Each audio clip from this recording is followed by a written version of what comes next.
pledge here to lead us in both. Please stand.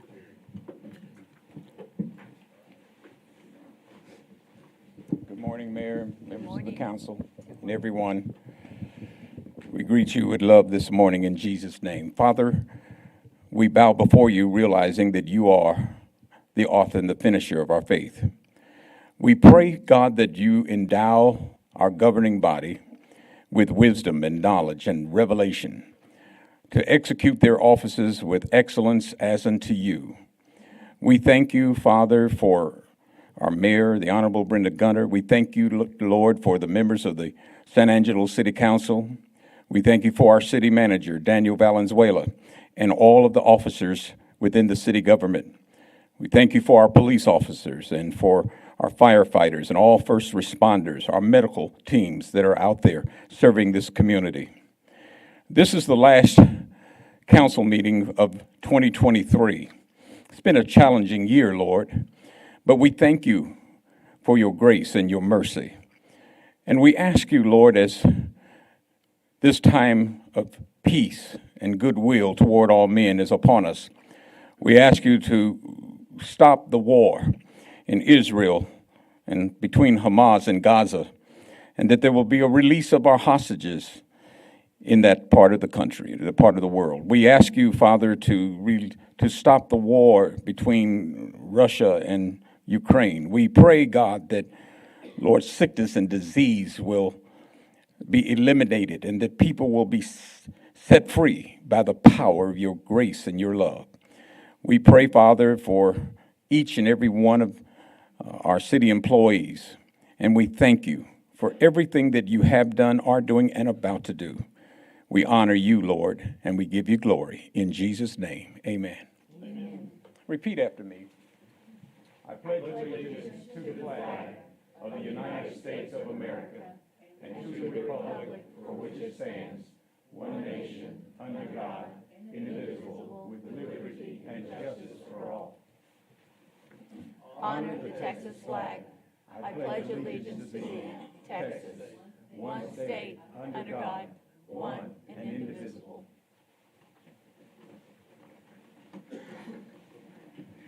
Way to go.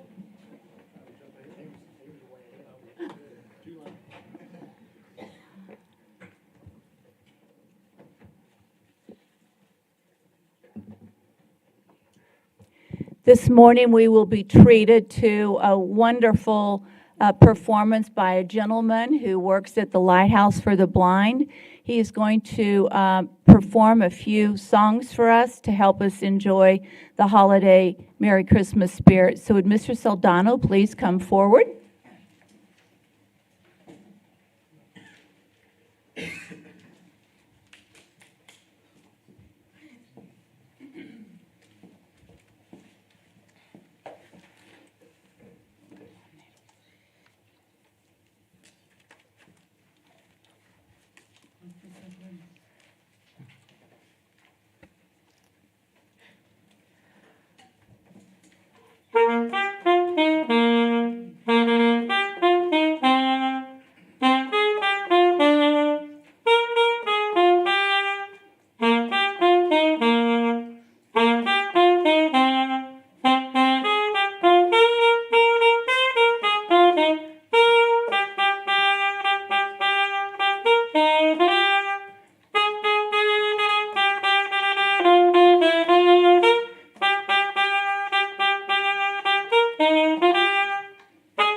We will now move into the public comment section of the agenda. Issues or concerns not on the regular agenda may be raised by the public at this time.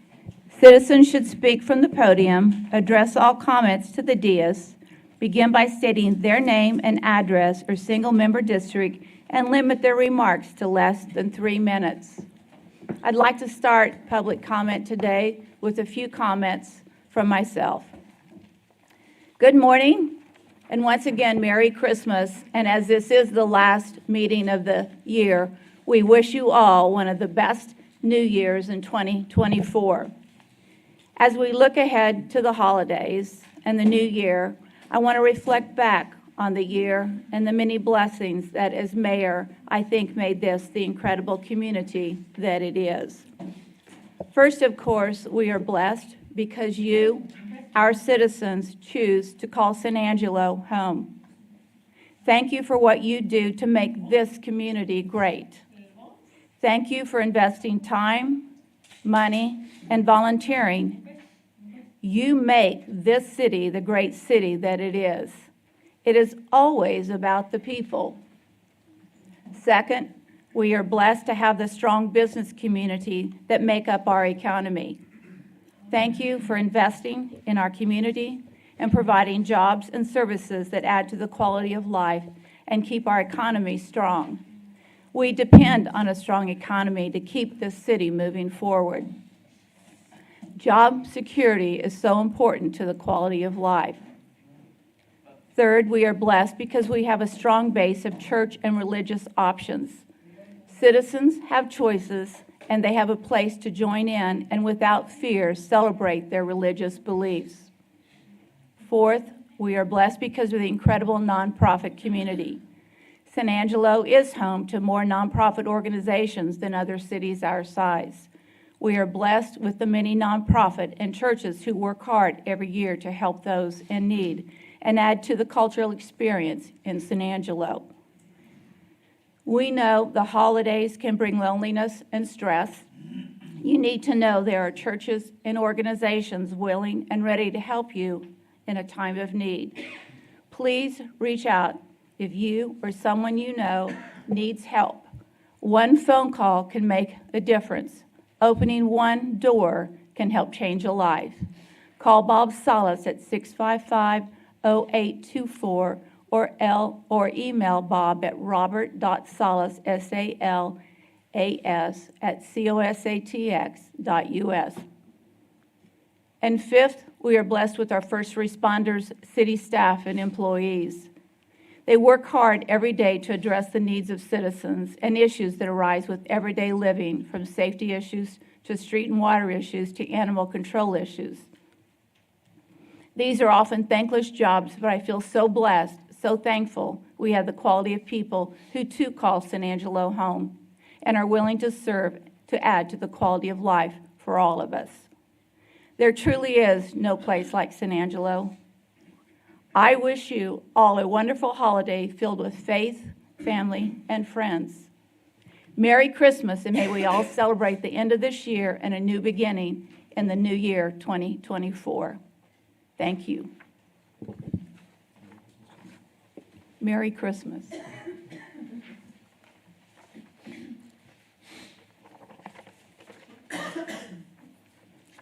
Are there other people in the audience today who would like to offer public comment? If so, please come forward.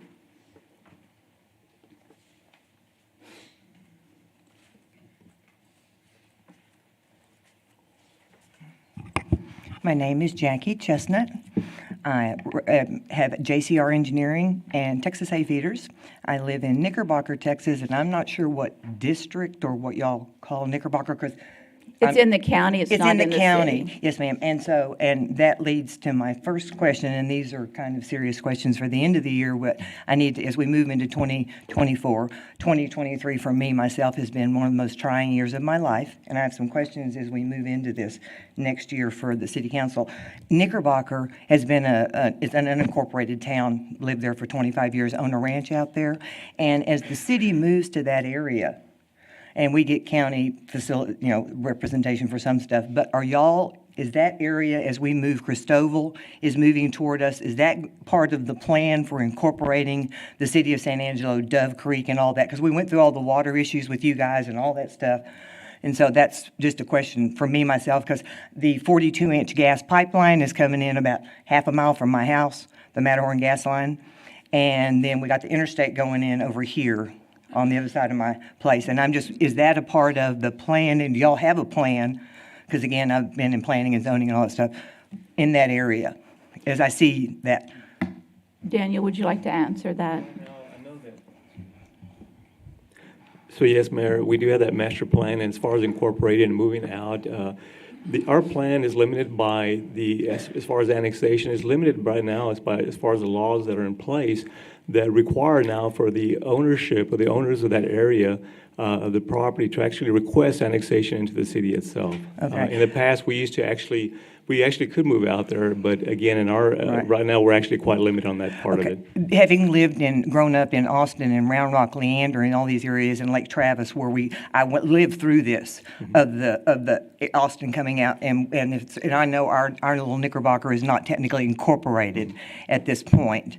So that's my question: and as I look at a manufacturing facility or different things, and looking at the future of what's going to happen out there, so I asked that question. Sure. We have jurisdiction within the ETJ surrounding the city, so that's about as far as our guidance can go. Knickerbocker and Christoval are way, way out of that area of jurisdiction. Okay, very good. They've been way for a long time, but we're getting closer. But like I said, 25 years, and I've watched it, so I'm just checking. By state law, we have no. Okay.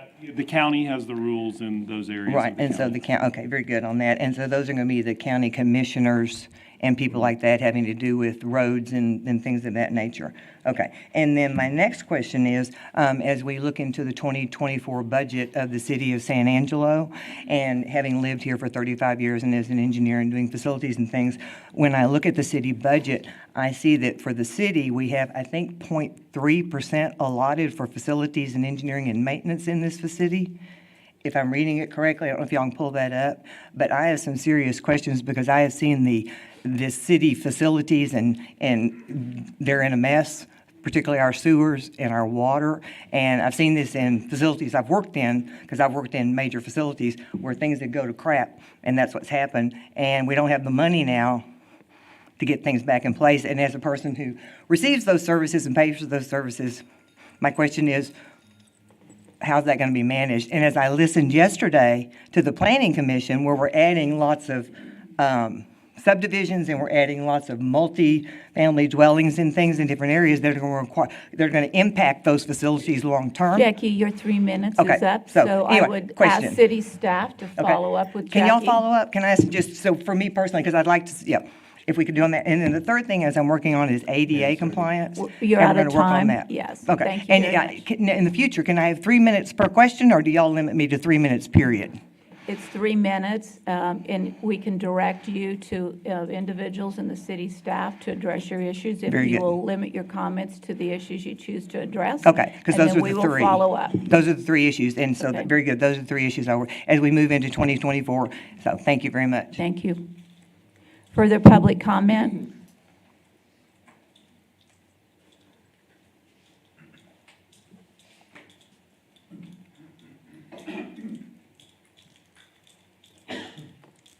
Hello, I'm Shannon Stanford. I'm with ADAC. My concern is that we have a lot of vape shops near a lot of children's centers, and our middle school students are starting to use vapes, and a lot of these vapes have quite a bit of substances that we don't want our children to have. And so my concern is what we're doing about that and what can we do about that? It's a valid concern, and what I will say to you is we will work with the city attorney to determine if there is anything that can be done, if there's any restrictions in terms of amount of feet around a school district, if we can limit that. But today, we don't have an answer for your question, but I think it's a relevant issue, and we appreciate you bringing it forward. Thank you.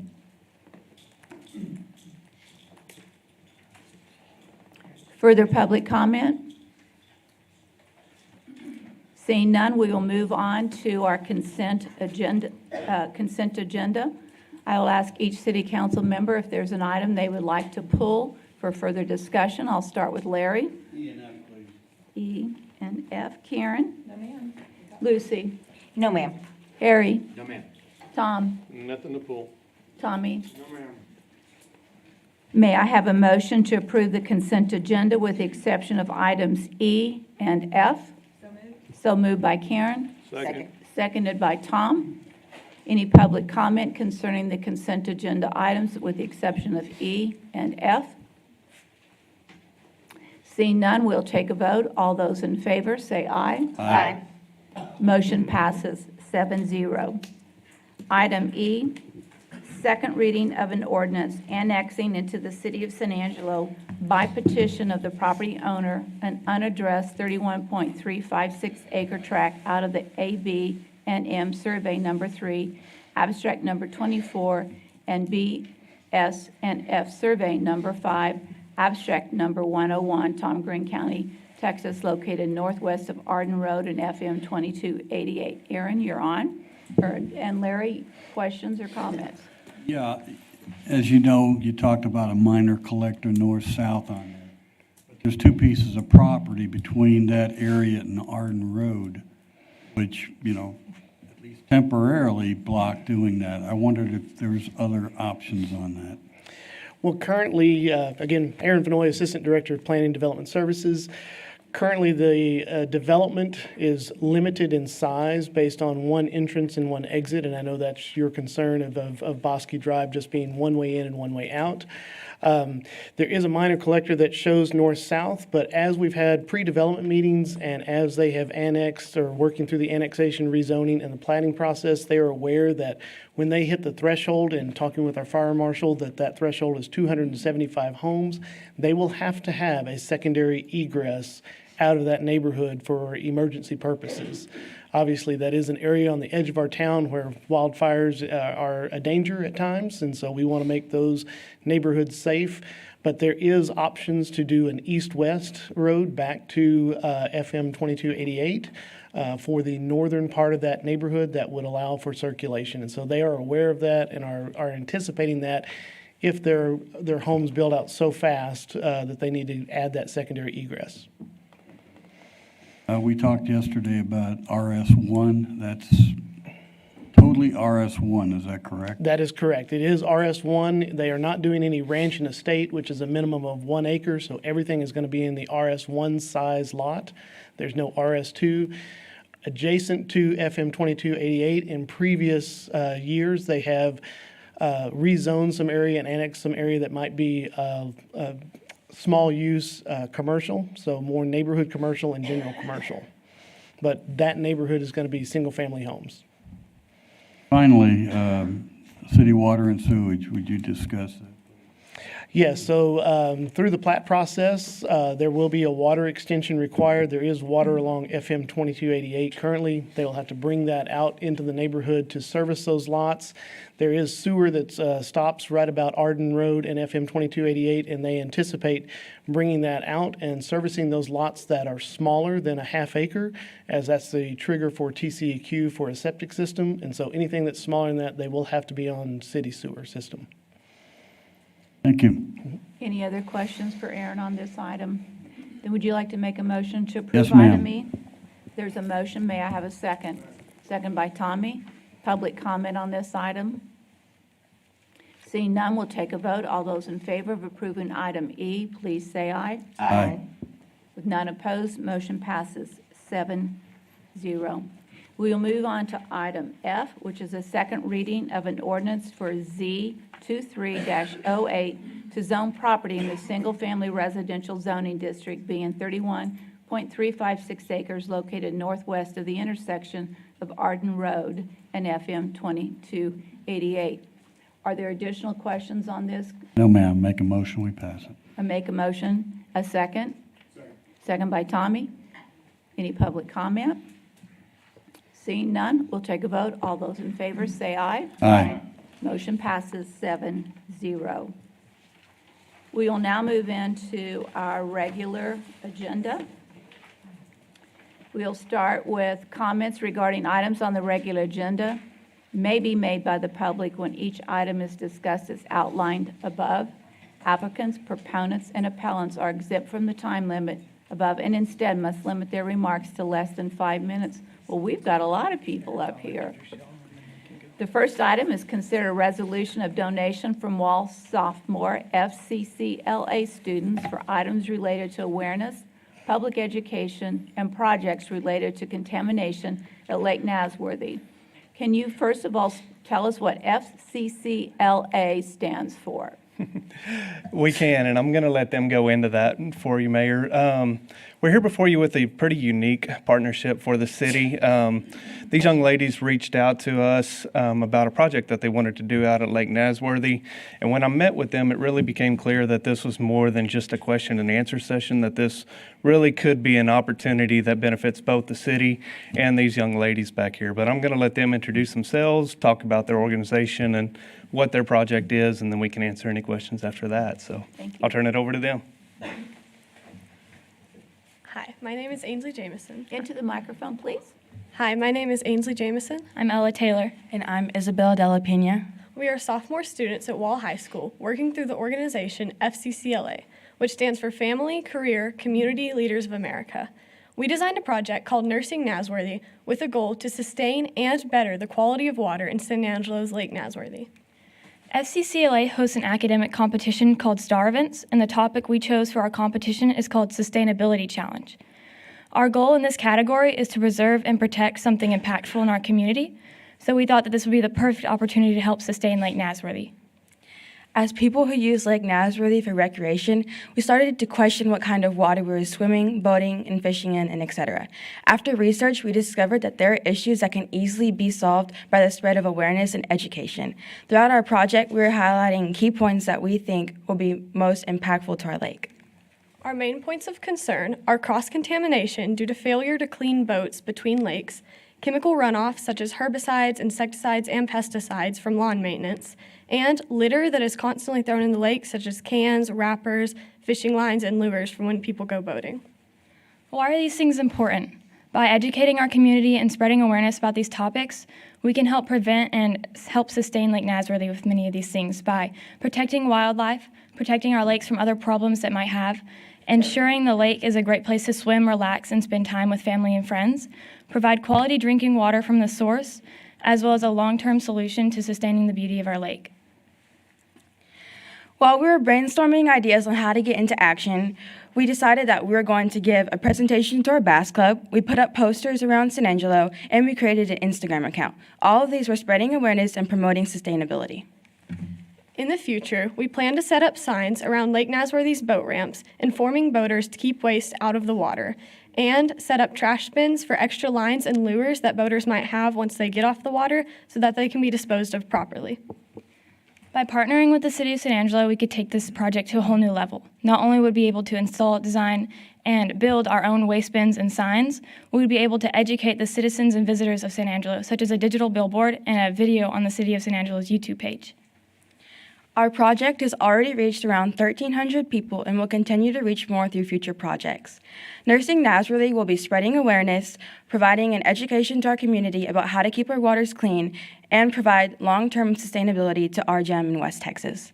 Our partnership will excel. If we have a partnership with the City of San Angelo, our project can reach so many more people, and it is very important to us that we sustain our lake for future generations. Thank you so much for your time, and please let us know if you have questions. Well, I love your passion. I love your idea, and I don't think there's anyone on the city council who would say you're not on the right path and keep on going. We love Lake Nasworthy. It offers a tremendous quality of life to our city, and you have mentioned many of the items that I think we've all been concerned about over the years, and we are here to support you in your effort. Thank you very much. I'd like to say just a comment, Mayor. I just want to thank you, girls. It is so awesome to see the younger generation getting involved and wanting to keep the lake clean and beautiful. I appreciate all y'all's work, and I hope it's a success. Thank you. Thank you. Mayor, if I might. Yes, and Harry? This is a great opportunity for Keep San Angelo Beautiful to partner with another organization that wants to do something in San Angelo to keep this city green. So I applaud you. People at your particular stage of your life to step out and do something like this is amazing. So I know that that any place that you live, once you graduate, you're going to try to do the same thing. So thank you. Thank you. Thank you. Thank you. May I have a motion to approve this resolution? So move. Lucy is a motion. Harry is the second. And any further public comment? Mayor, I just want to say this is probably the best tag team presentation I've seen in quite a long time, so congratulations, ladies. Thank you all. Thank you. And the vote is? Aye. Motion passes 7-0. Keep us informed about the progress. We'll now move into item B, which is overview and update on Angelo State University's current and future development of programs at Mathis Field Airport. And we have Dr. Donald Toplaw to present today. Thank you, Mayor Gunner, and I appreciate the opportunity to come before City Council and to give you an update on what we're doing at the airport with our commercial aviation program. I'm going to talk a little bit about the history of it and, more importantly, where we are now and what we look for in the future. So if we look at the history of the program, began in the fall of 2021. I projected to the Board of Regents and the Texas Higher Education Coordinating Board that we'd have 5 students in the first cohort. I was a little bit under. We had 28 in the first cohort. In the fall of 22, we enrolled an additional 52 students into the program, and this past fall, 74 additional students. So we have a current total of 138 students in the program. We already, for next fall, have 80 students that have been admitted and are expecting to be in the program. So we will be over 200 in this coming fall. Our goal is to bring this program to somewhere between 250 and 300 students by the beginning of 2025. We couldn't do this without Skyline Aviation. Skyline Aviation is owned by ASU alums, and they have invested heavily in helping us with this program. If you may or may not know, an FAA Part 141 certificate for the flight school is required for the students to be eligible to sit for an airline transport pilot rating after 1,000 hours. Without going through a Part 141 program, that requirement goes to 1,500 hours. So it's a huge difference in a student's ability to attain an airline transport pilot's rating. Skyline has been there from the very beginning, and they continue to be, and we'll talk a little more about their involvement here in a moment. So what do we look like for the future? Well, first of all, I want to let you know that it requires 1 aircraft for each 7 students for this program. So with 200 students, if you divide that by 7, you come up with 28.57. It's a little difficult to fly 0.57 of an airplane, so we'll just round that up and say roughly 30 aircraft that are going to be required for this coming fall. Skyline currently has 20 aircraft with 6 more on order.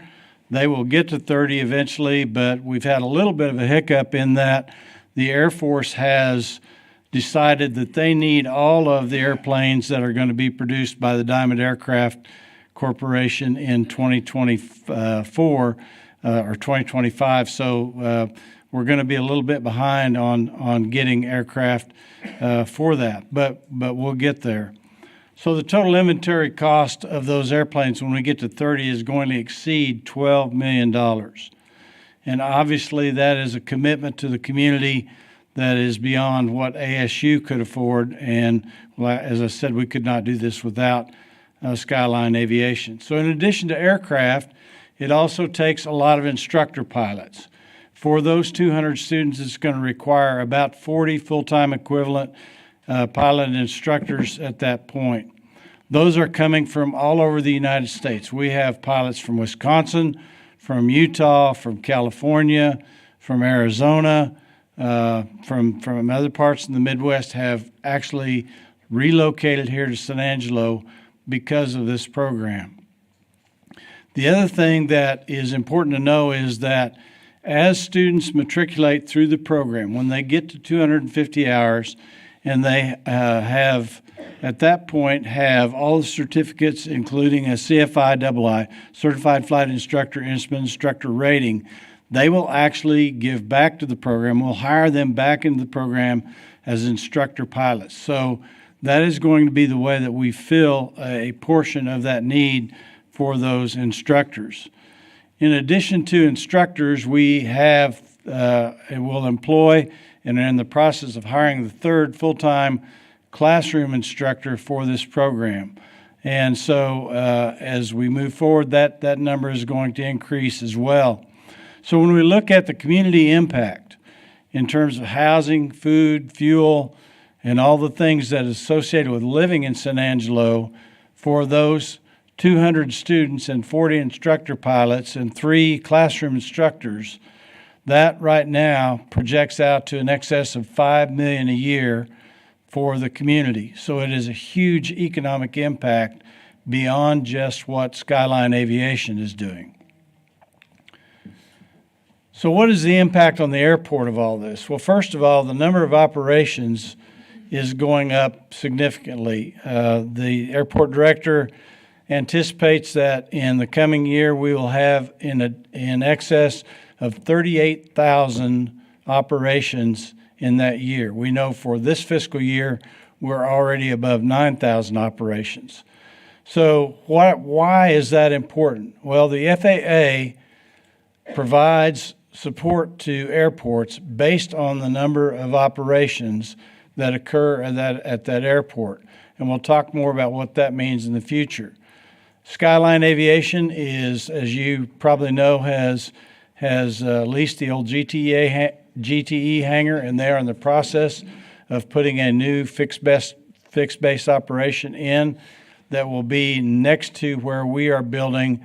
The next thing on the list is the ASU Aviation Training Facility, and I'll show you where that's going here in just a minute. In addition to that, we have been working with Howard College for them to start an airframe and power plant program. Obviously, with the number of aircraft that are going to be required for this program, it takes maintenance. And 2 or 3 maintenance people are not going to be sufficient for the fleet of airplanes that are going to be required for this program. So Howard College is in the process of working with Skyline to begin an airframe and power plant program, which will be an additional boon to the city.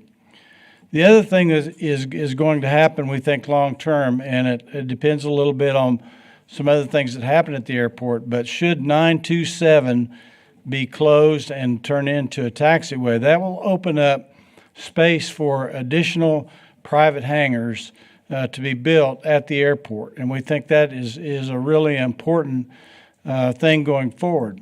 You may or may not be aware, but in this region of Texas, there is no hangar space for airplanes. The hangar space in Midland, there's a list about 8 miles long to get a hangar in Midland. We're basically out of hangar space here in San Angelo, and so new hangars being built by private individuals is going to be a really, really important addition to the airport moving forward. So here is what the new aviation training facility is going to look like. This is just the layout of it. It's about a 15,000 square foot facility. It is sized to handle 300 students. There are 3 classrooms in there, and obviously you say, well, you can't put 300 students in 3 small classrooms. Well, we don't need to put them all in the classrooms at one time. So they'll be scattered out through the day, through the week, and that should be sufficient. You can see that in the top left corner there are 3 simulators planned to go in there.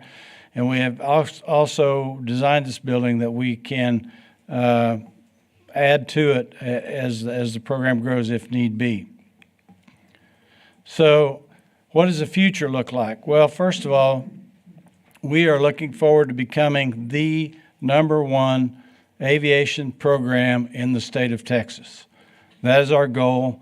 We are already well on our way to doing that. We are going to become an accredited aviation program, and in very short order, we are going to be graduating student pilots that are able to go into the commercial industry. They won't be able to sit for their airline transport rating yet, but they will be able to take on commercial aviation jobs, such as one of the members of our aviation advisory board has a company in Midland where they fly pipelines.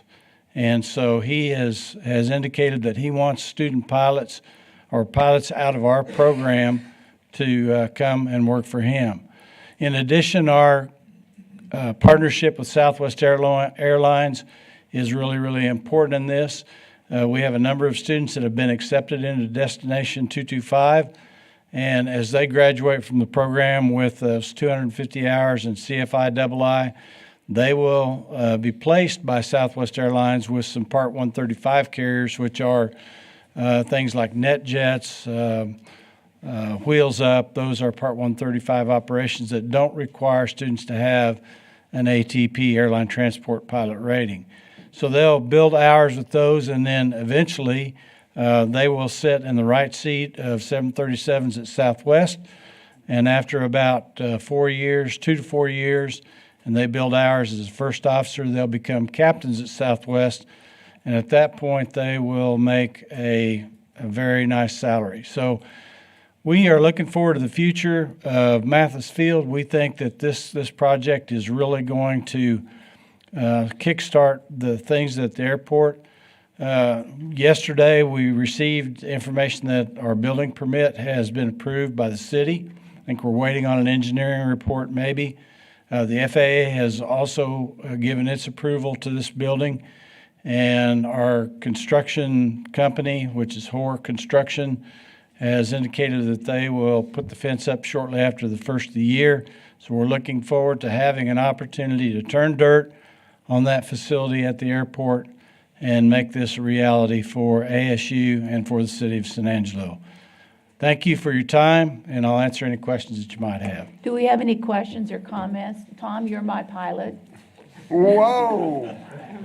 You're on first. We need to put you at the top of our prayer list. Yeah, exactly. I better just be a co-pilot, all right? I better be a co-pilot. I mean, it's outstanding to see what started. Okay, so ASU, the tie, the whole thing, we've been there, we get it, got a plane out there.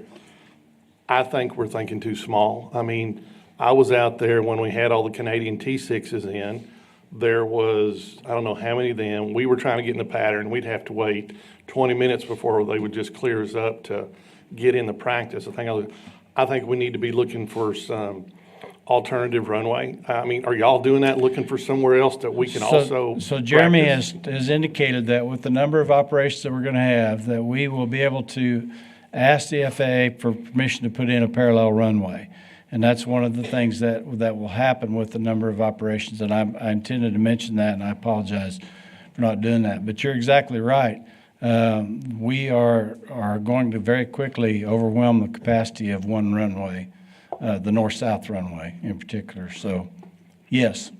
Cool. And I think that's right. But I mean, and it's not mainly just here. I mean, can you move 5 miles away and put in basically a non-towered field and something like that just to practice? I think those are all things, and those aren't a today answer, Don. I just think it's outstanding to see them. I'm in the air and I can hear kids that went to school with my son, and I can hear her when she's on there, and they are outstanding. Their communications are great. They're doing their solos. They're just freshmen in college, and they're getting after it. So I just say it's one of the most successful things I've ever seen come to San Angelo. I think we just need to spur it on, but it'll be an effort between what the city is, I was fixing what we can afford, what ASU can afford, and as we move forward, our only limits are going to be money, so private funding will be a lot to make this go. I think it will singularly be the biggest economic development engine that we have seen in San Angelo, Texas. And we love the vision. We love the fact that this city council has made the airport a target asset for development. We did that with our master plan several years ago, and you all have invested and created an asset that absolutely will continue to develop that airport. And we thank you for that thought process, the idea, and the follow-through. This wasn't easy, and you're making it happen. Yeah, and I will close by saying we appreciate the commitment of this board and the planning council to help us to build this facility. It's like a lot of things. What we thought it was going to cost at the beginning has gone up exponentially, but we have the money to build it. As I said, come right after the first of the year. The fence is going to go up. We're going to turn dirt, and we obviously are looking forward to an event where we can have everybody there to help us turn dirt and to get this project underway. Great. Larry? From what I'm hearing, you're talking about training people up through multi-engine jet, right? So they will go through, they will have a multi-engine certificate. It may not be a turbine certificate because the multi-engine aircraft that Skyline is currently using is a DA-42, which is a twin, diamond twin. So they may not have turbine experience when they graduate, but that's something we're looking at. There's a rumor going around you're considering helicopter too.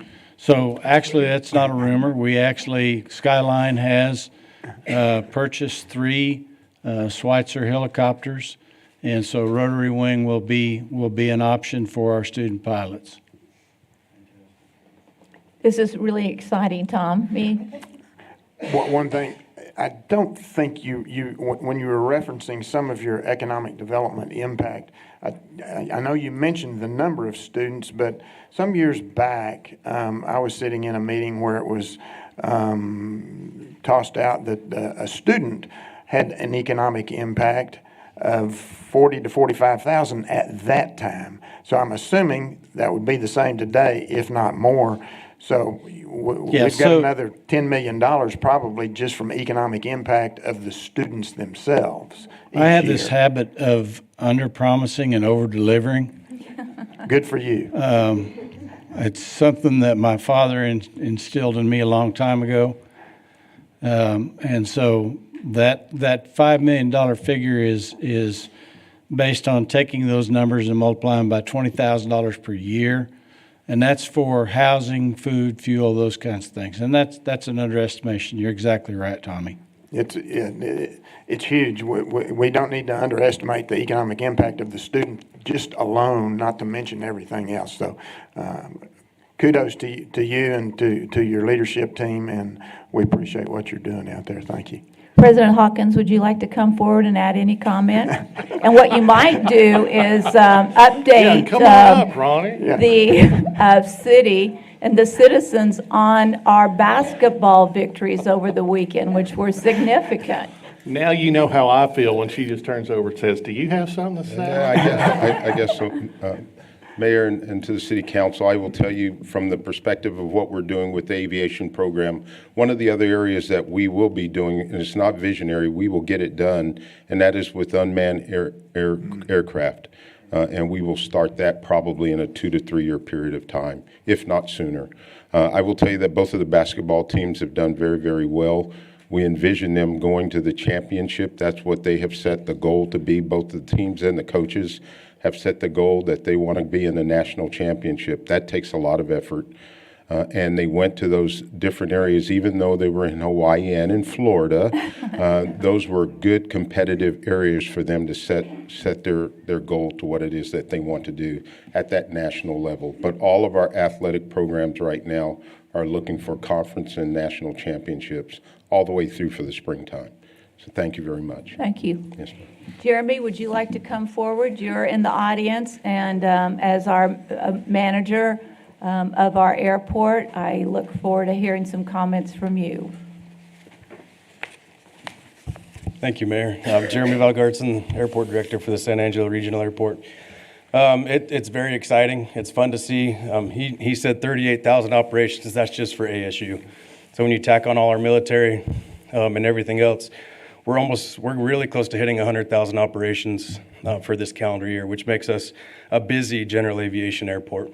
So it's been very exciting. They're also at the forefront of flight training for an industry that needs pilots very bad. And the industry is growing. As you know, we've dropped down to 3 flights. We want to get it back to our 6 flights with American and potentially get additional air carriers. So the only way we're going to do that is putting pilots into the pipeline. So it's exciting to see the program. It's fun listening to the radio, hearing the new students out there. But it's put us on the map with the FAA. I have conversations with them frequently just on what's going on in San Angelo. And They want to come down here. They haven't been down since COVID, but they want to come see it because they keep hearing it from me and they almost don't believe it. So I want to bring them down so they can see it. Hopefully we'll see a lot more infrastructure and growth. And like you were saying, it's kind of spurring the pot. It's not just ASU. We're seeing a lot more business traffic come in. So we're becoming quite the little airport in San Angelo. Can you talk about the taxiway to the hangars and the time frame on that project? Yeah, the south taxi lane, again, we did not get any bidders. We put the project up for bid. We did not get any bidders. So we're kind of handcuffed meeting FAA spec. It's a challenge with the contractors today that are very busy, they don't want to meet the FAA spec right now. So we're working with the FAA and TxDOT to come out with a state mix that's a little more affordable and something that the bidders, the local bidders at least, can achieve. So I don't have a good answer for you on that, Mayor. We're back to the drawing board. Okay, thank you. Further questions or comments from council? All right, thank you very much.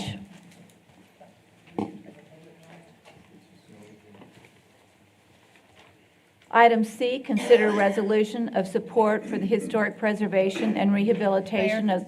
We need public comment on that last item. It was over you, an update, it wasn't a motion. All items on the agenda are... Okay, so any public comment? Please.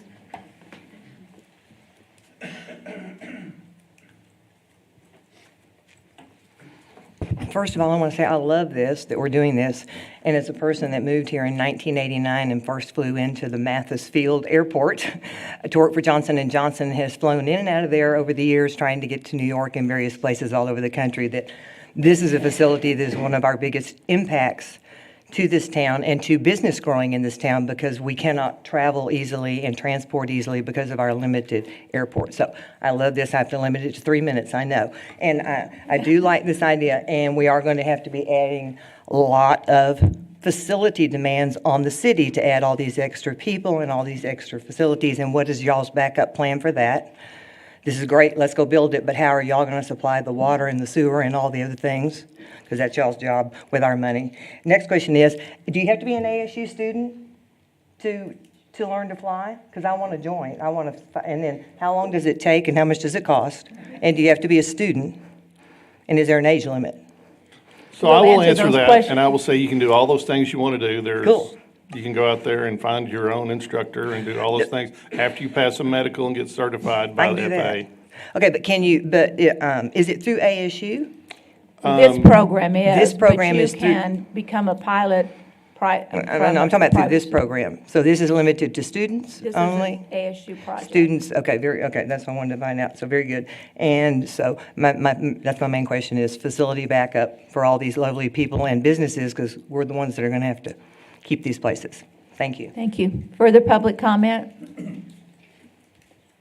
Okay, seeing none, we now will move on to item C, which is consider a resolution of support for the historic preservation and rehabilitation of the Crestwood Terrace Apartments at 3130 West Beauregard Avenue as part of the 2024 annual low-income housing tax credit affordable housing program for GC Crestwood Terrace LLC. And our presentation today is going to be done by Bob Salas and Ronnie Giovanni. Well, good morning. Actually, we have Mr. Michael Beard. He's here on behalf of the multifamily developer, Gianni Capital, who happens to be out. I think they're expecting their third child, so he couldn't make it today. So Michael's here. They are proposing a rehabilitation of an existing 80-unit multifamily community in San Angelo called Crestwood Apartments, and it's located at 3130 Beauregard Avenue. And they are asking for a resolution of support for the project. And Michael, you want to come up and do your presentation? Morning, council members. Michael Beard, Bedco Consulting. And as Bob said, Mr. Gianni couldn't make it. He just had his third daughter, so they have their hands full right now. But I believe y'all are pretty familiar with the tax credit program, so I'm not going to really, the first few slides are kind of a backstory of what that is, but I'm going to go ahead and pass those and get into the meat and potatoes of kind of what we're proposing. It is an existing asset that the city has. It's an 80-unit apartment complex that was built in 1965.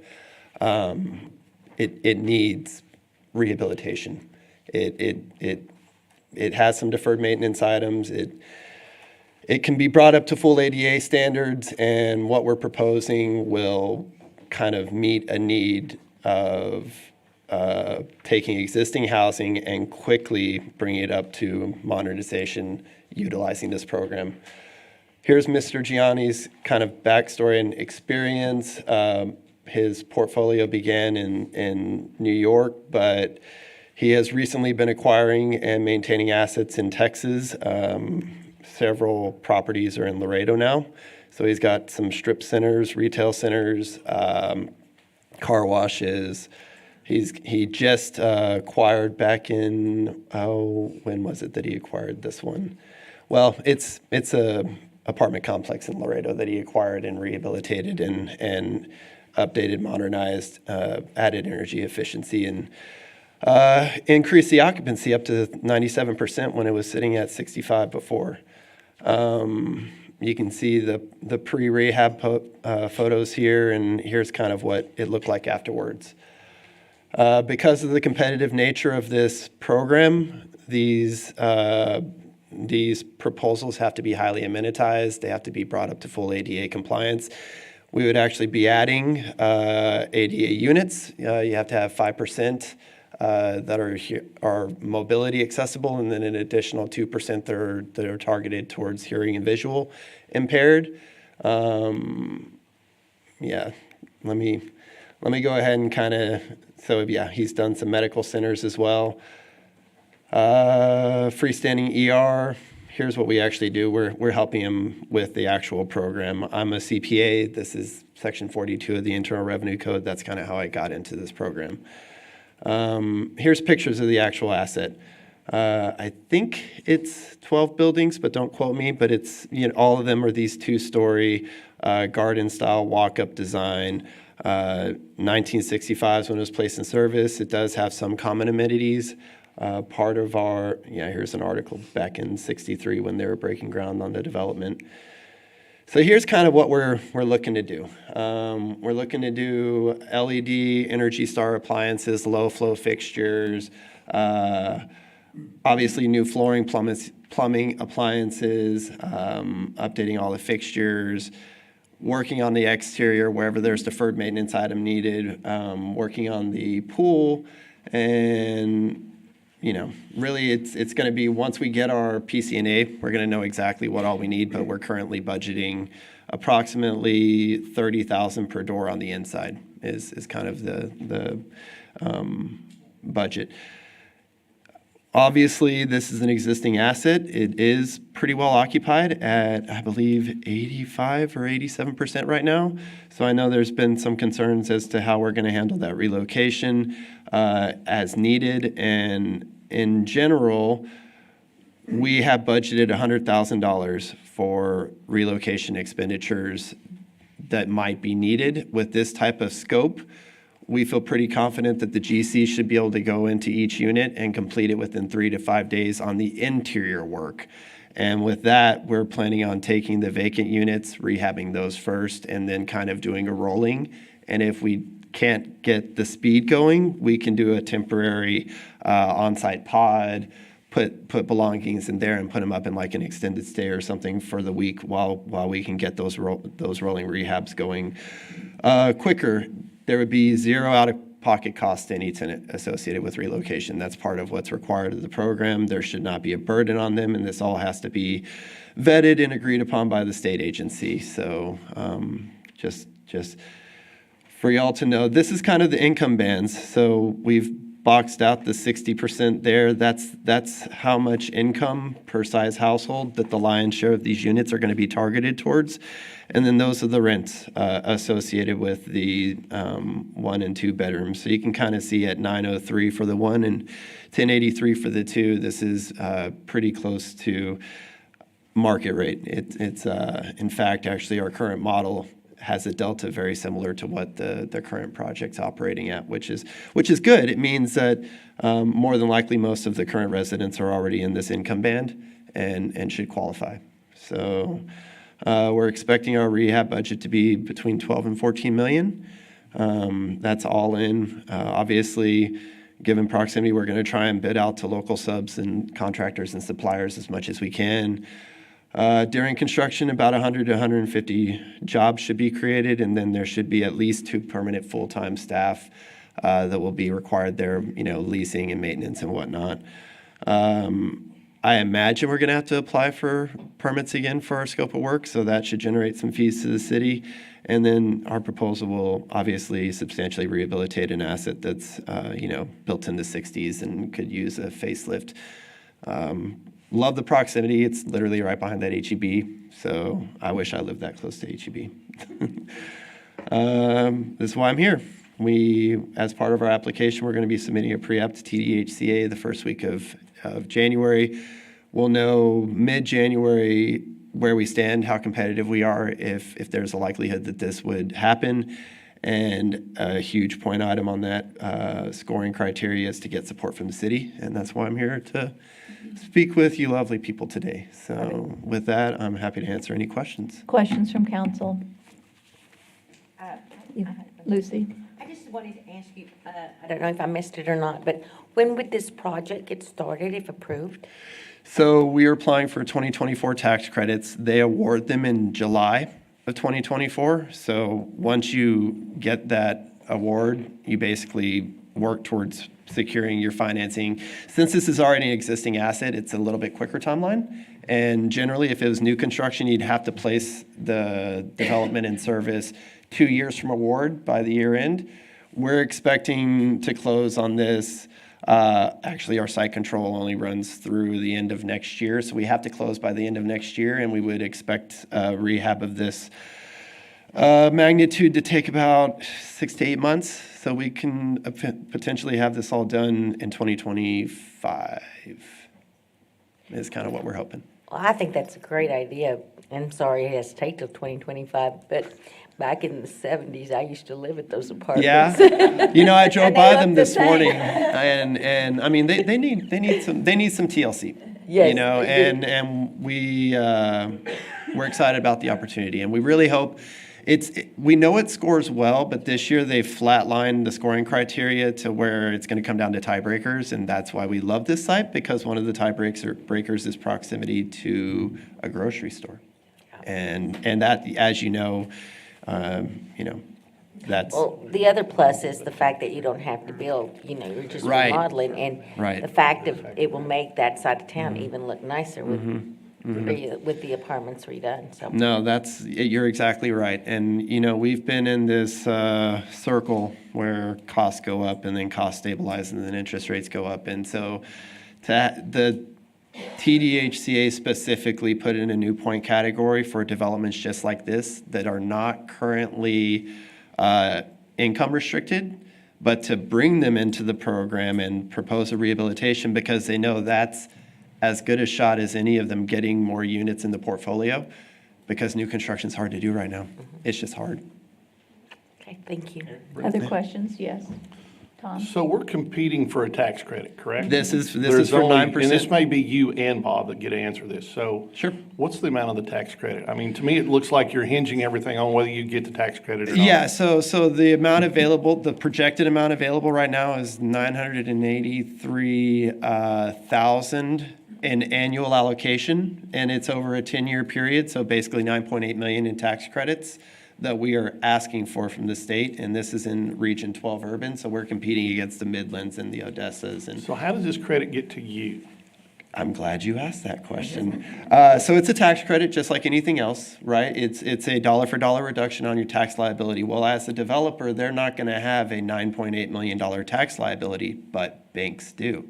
And so what happens is you form a partnership where you usually have a CRA-driven bank that will buy the tax credits for approximately 83 to 85 cents on the dollar. And that investment is part of the capital stack that we utilize to do this sort of development and finance the rehabilitation. And that tax credit partnership goes until the credits burn off, which is at least 15 years. And then after that, the investor can leave and the general partner can maintain and own the asset. And So my question, in this area that you're soliciting for a tax credit, are we your only candidate? Are we the only property that you're promoting at this time? We were really trying to get a couple other properties for this round, but we haven't been able to secure site control on those. We will be looking to come back next year. But this is the only property that my client is putting in an application in 12 Urban. We'll have to see what our competition is, because there's a lot of tax credit developers out there. I'm with Lucy and everybody. We want to see these things go forward. We hate that it hinges on a tax credit. Yeah. Yeah, and you know, that's the financing vehicle. It's got a great shot. We'll just have to see and again, we'll know what our competition is about mid-January. Y'all are going to be receiving notices as part of the requirement, so we're going to be mailing those out beginning of January, formally, you know, basically saying this is what we're looking to do. And hopefully, it, you know, scores well enough to get the award. And if it does, I don't see any reason this isn't going to go forward. All right. If y'all want it, obviously. Any further questions? May I have a motion for approval So of the moved. resolution? Second. A second by Lucy. Public comment? Public comment? Thank you. Thank you. My question on this one particularly, because we're looking at tax credits, which is my money. So I would have a question on one, you're looking at $30,000 per apartment. Having done this for 45 years and just rebuilt my house from the ground up, I would question what $30,000 is going to do. Are you rebuilding the mechanical, electrical, and plumbing completely all the way down to the city point? No. So you're not rebuilding. So are you just going to freshen them up and make them look good? And the 30,000. And that's all? Please come forward to the Oh, microphone. pardon me. Mike. Are you just going to make them look good? Because if we don't replace the basic fundamentals, mechanical, electrical, plumbing, then we've got something that in 10 years is worthless, and the people living in it are paying electrical expenses and all kinds of other expenses that they wouldn't have if those things were done. So my $30,000, that's my question. That's just the GC fee, or the GC contract is budgeted at 30,000. Oh, So that's not the total cost. The per unit cost is much higher than that. That's just the actual construction contract. and so, okay. Are you replacing the mechanical, electrical, plumbing? and We the have not entire- done a PCNA yet. Okay. Based off of the results of that, and what a PCNA is, a physical capital Public needs comment is assessment. intended to be. Public questions. comment should be comments, not questions. Is Should that be correct? comments, not questions, Okay. comments to Okay, can I council. comment to council? Kim? Yes, you may comment. You may have conversations with him offline. Okay, so if these are questions that I think I want to just make a comment to. We need to look at that whole picture of it, because we are creating a facility for, and I assume it's ADA compliant and all that, but the facility that's going to be in town that we're going to give tax credits on. And yes, you're right, construction right now and people to do the construction is a big, big problem. And so, and my next question is the city, when they redo all this, going to have plans for fixing all of our, again, sewers and stuff that supply this, because they're all ancient as well. This is a 1965 facility. So those facilities, I assume, have not been replaced since then as well, the city facilities. So that's my question. If we're going to make it all nice, let's make it all the way to the beginning. Thank you. Further public comment? All right, seeing none, we'll take a vote. All those in favor of support for the resolution, say aye. Aye. None opposed. Support for the resolution passes 7-0. We'll now move into item D, which is discussion and acceptance of the 2023 City of San Angelo ADA self-assessment of programs and services. Teresa, you are on. Yes, ma'am. I'm Teresa James. I'm the city attorney and the ADA coordinator for the city of San Angelo. You all have heard about this assessment since probably about April when we started the process. I did give an hour-long presentation at a public hearing. I'll spare you the hour today and we'll have an abbreviated version. But the longer program that goes into more detail, as well as the self-assessment report, are both available online with the city of San Angelo. The self-assessment report itself can be found at cosatx.us/ADA. So the purpose of this assessment is to evaluate the current state of ADA accessibility compliance as it relates to programs and services. We did not evaluate any physical structures during that. That's going to come later. This is a snapshot in time. The duration of this assessment, I sent out assessment documents on April 10th and asked to have them back on April 17th. So almost immediately, people started contacting me asking how they could improve. And so this is a snapshot back. We are much further down the road than what this would show today. These assessment documents were provided to all city employees who are in charge of a program and service of the city. I started by asking directors and managers to list the programs and services they provide directly to the public. There are multiple pages of that in the assessment report, and then whomever was responsible for that, that's who got assessment documents. And we are going to do a follow-up assessment that's going to take place in the spring to ensure that we continue moving forward, continue learning, and continue addressing any kind of holes in knowledge. So the assessments were multiple documents that people had to complete, and these are the areas that were evaluated. It was very broad-based from the basic administrative requirements. We looked at not only web pages, but the website. We looked at ticketing, curb ramps, communications, various areas. When we get to the results, the basic administrative requirements that we assessed, we do have an ADA coordinator, that is myself, who was appointed in April. All of the information about my appointment was posted in compliance with the law. We do have a grievance policy since the 1990s. One of the things I'm going to task my ADA advisory committee to do is to review that and make sure, even though it's legally sufficient, it also makes sense. That we have public notice. It's the DOJ notice that they recommend is posted at all of the entrances of all of our buildings. And moving forward, we want to continue to find new ways to communicate with the public. The general non-discrimination assessment was very broad-based. It talked about everything from service animals to mobility equipment to some communication questions. And what we found is that most of our employees have an understanding of the basic requirements of the ADA, but we did discover some areas that needed improvement. The number one area that needed some improvement was training. We immediately jumped on that, and at this point, everybody from the city manager's office through frontline employees have received training on interacting with folks who have disabilities. We also identified that there's some internal processes to the city we need to work on and clarify. Some of that we've already done through the policies you adopted that the ADA Advisory Board recommended. Decision-making authority and denial of accommodations needs to be clear who has that authority and how that process works. And then again, communicating with the public on the accommodations we have. On the communication survey, this is really how we communicate with people. How do they get their points across to us if they need assistance? The general findings were most of our employees had only a basic understanding of the types of services that are offered by the city. So generally, everybody knew that we could get one of the interpreters if we needed it. But beyond that, there wasn't a lot of knowledge. Again, the improvements, the types of accommodations we can provide and how to request those. There are certain times when we can deny accommodations. We've done some training. We'll continue to train on what those circumstances are. There was an indication that we have some phones that are available to the public where it's not just you can use my phone if you ask, but it's there for the use of the public.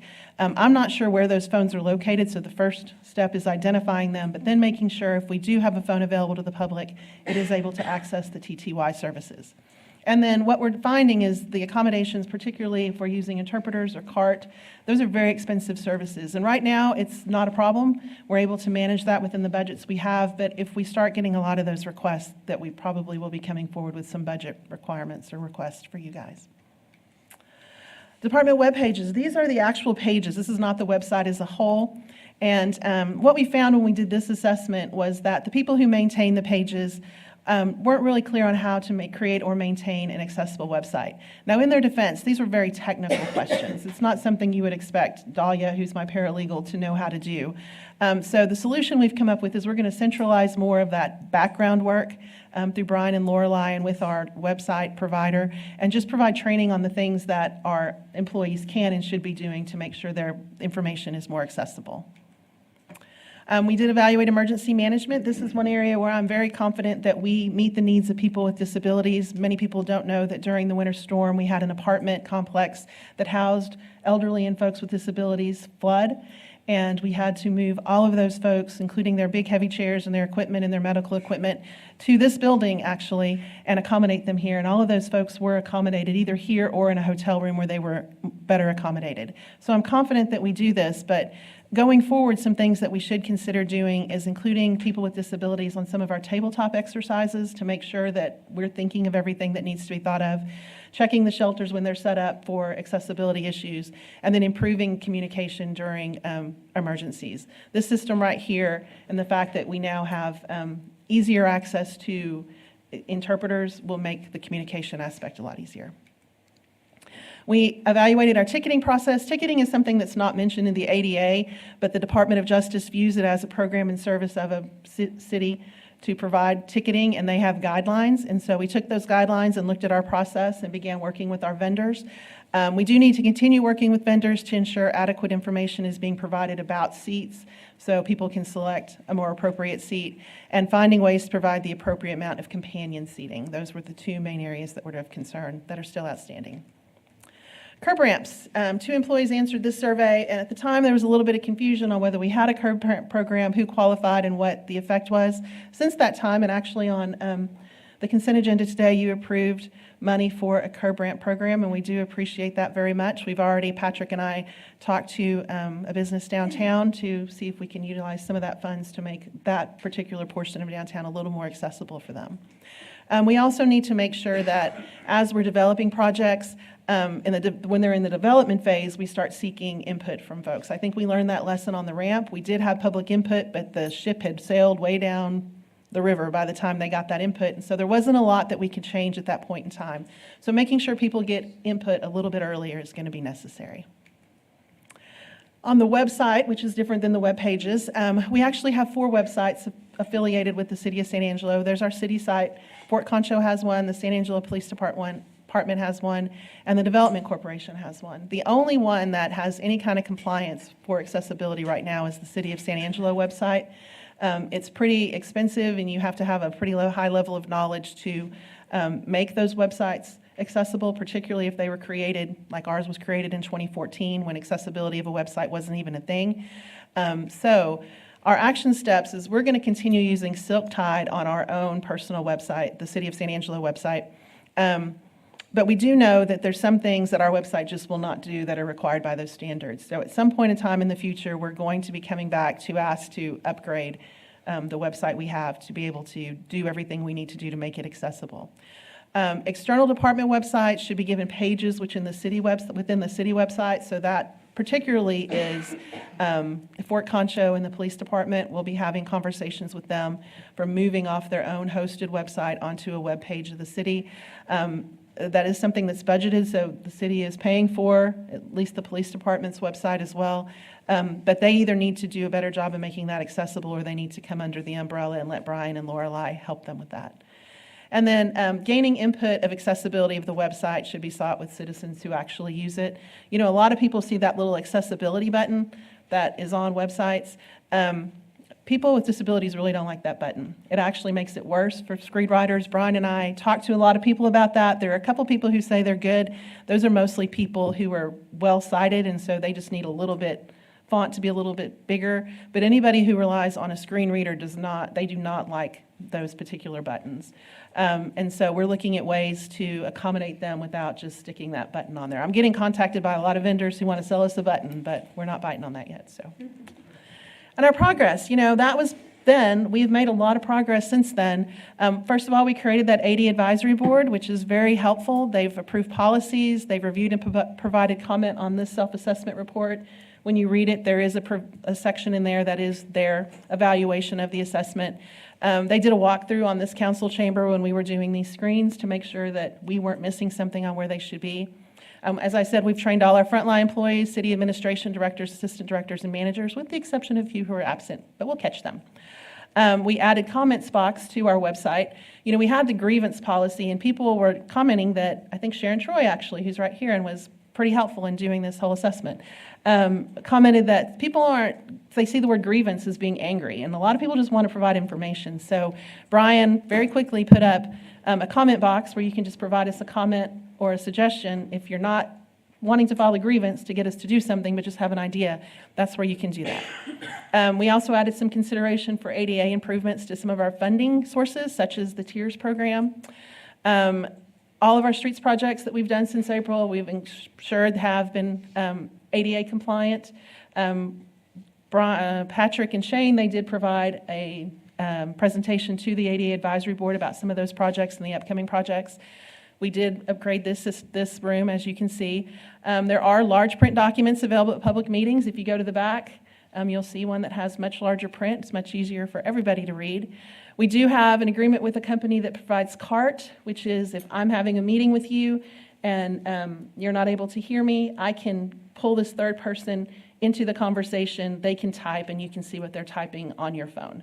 So it works. FaceTime also does that. I have a mother who's hearing impaired, and I'm telling everybody about this. Facebook now has captioning, and I've had the best conversations with my mom I've had in like decades because of that. So if you need to know how to do that, I'll show you how to put that on, because it is life-changing for some people. Closed captioning on all program broadcasts on Channel 17, excluding videos with music.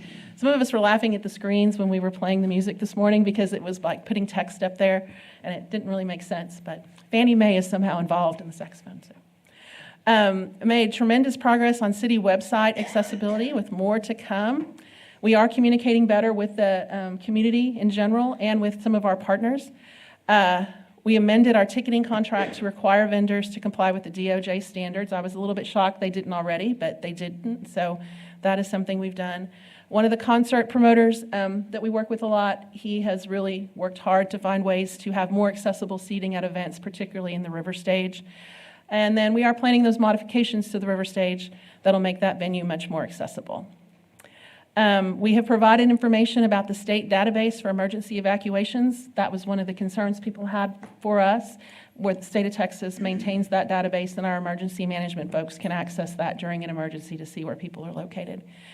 We have provided more information about our facilities and programs that are accessible to citizens through work on our website and our webpage. And we are collaborating much better with other public entities with some open lines of communication that weren't there before.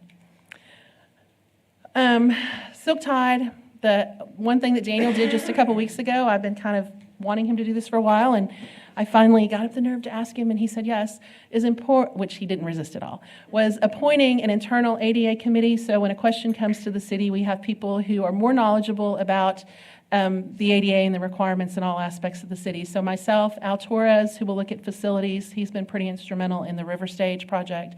Patrick, who will be the street, sidewalks, curb ramps guy, and Veronica, who's the Title I ADA person.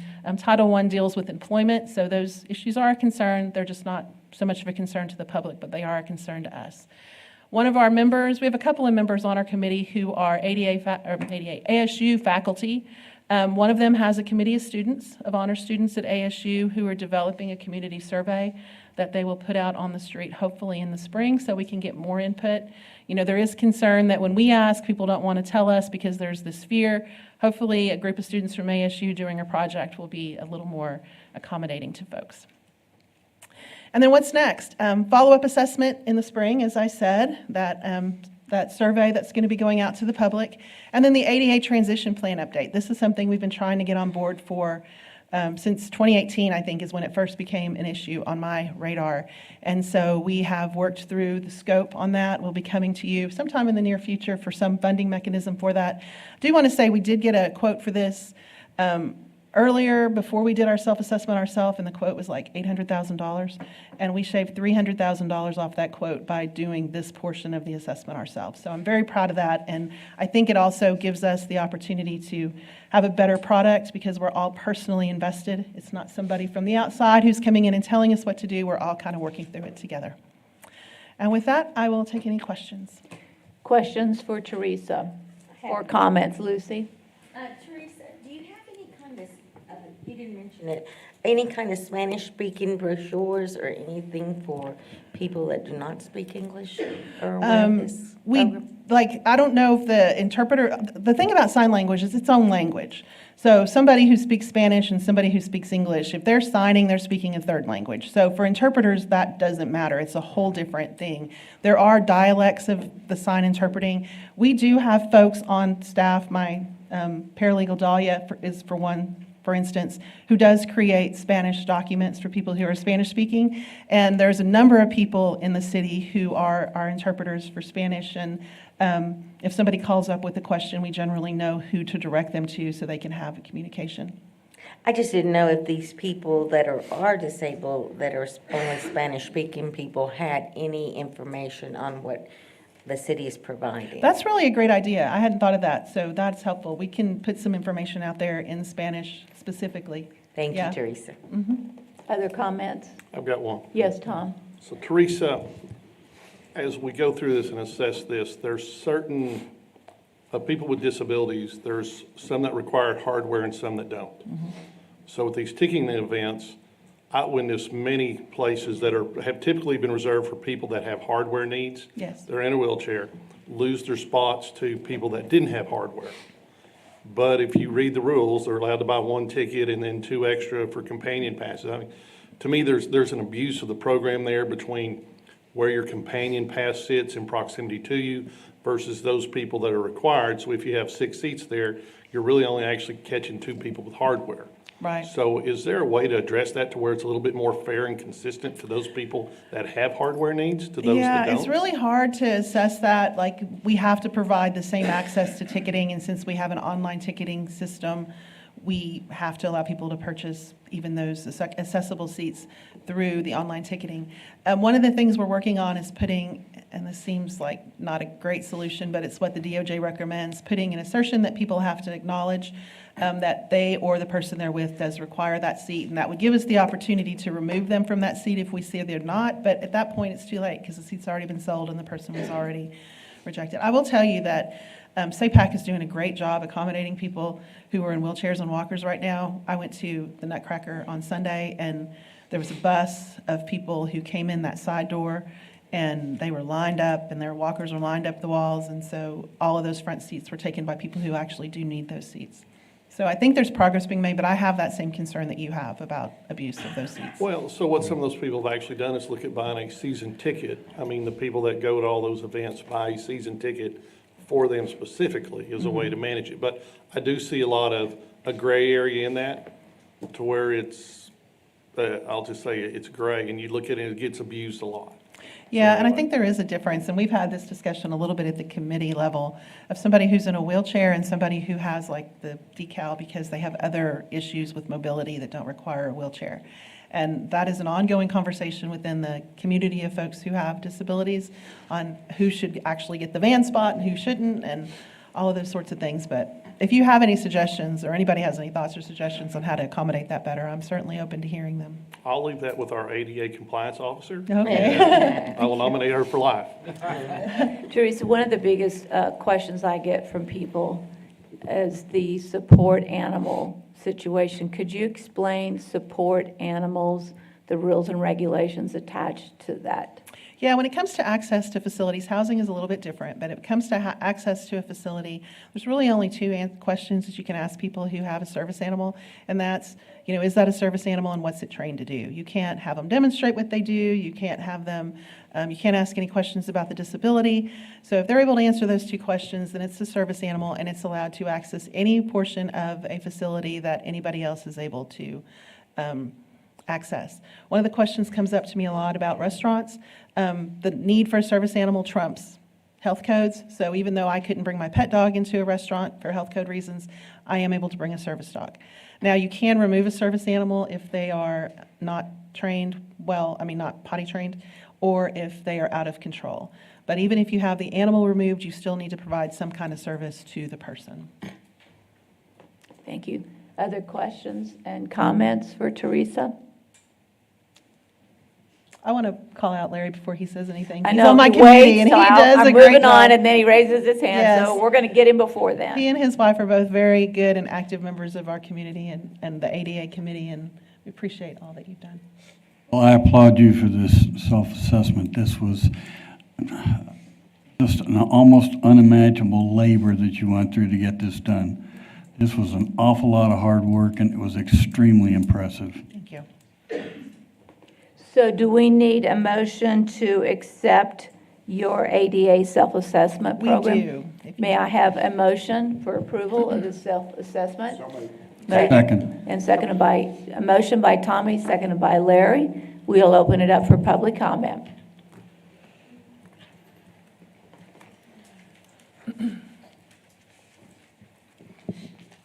Hi there again, Jackie Chestnut, and as a person who has been medically disabled since 1998, I've been through 18 surgeries, cervical cancer, and many other things, and so was for a long time in one of these things all the time and have been in the wheelchairs and all that other stuff, and now, thank God, through that, I'm not in this full time, but I live with this, so I have great compassion and understanding because I've lived this life. I want to volunteer to serve on this committee because I have great knowledge in this area. And then the other thing is because we need to do this in our town. And the other thing is our big focus initially apparently was on all things software and electronic, which are all lovely. And we've done very little focus on bricks and mortar except for a ramp and a chair. And apparently those didn't work very well. So I would like to address those. And then we have now allotted $275,000 apparently for this issue in 2024. Is that correct? For curb. For curbs and stuff. And then what other monies are allotted? Because we've now spent a bunch of money doing a survey. So what other monies are allotted to make actual physical changes in things that need to be done as I'm going through and during my own survey? Thank you. And I really would like to do this because this is very important to me. Yeah, and to 20% of our population now. I would like to address one thing, that we didn't pay any outside person anything for the assessment. All of that came out of just my work and my time. Well, that costs money. So I would have been doing something else.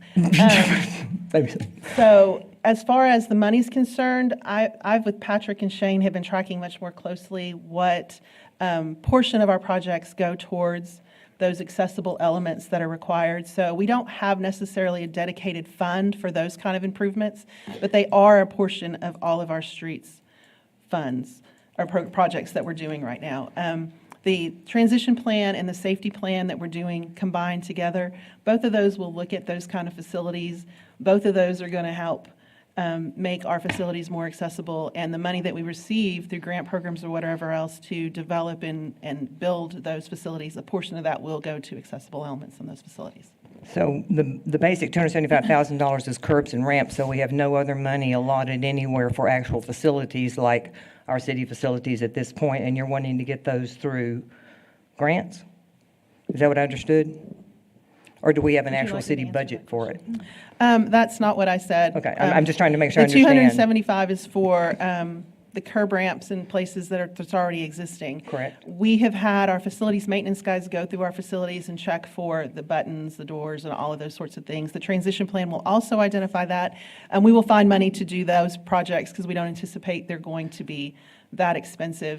And most of our facilities do have elements that make them accessible. I know that Ms. Chestnut did have a difficulty with our lift yesterday at the Planning Commission meeting. And it was not an operation issue, it was not my issue. We had our maintenance guys go down to evaluate that. As soon as we found out she had a problem, it was working, she just wasn't holding the button down. No, ma'am, there are no directions on it. I'm not going to argue with you about it. There are no directions.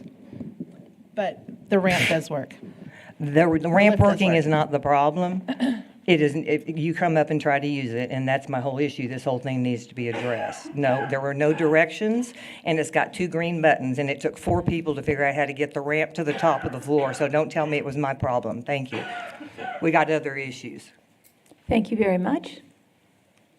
I'd also like to point out that there is possible funding through tiers for ADA compliance too, so there is some additional money out there to correct problems or... Well, anytime renovation is done, ADA compliance kicks in. So it's in junction with that facility, whether, now tiers is not for public facilities, it's for private facilities.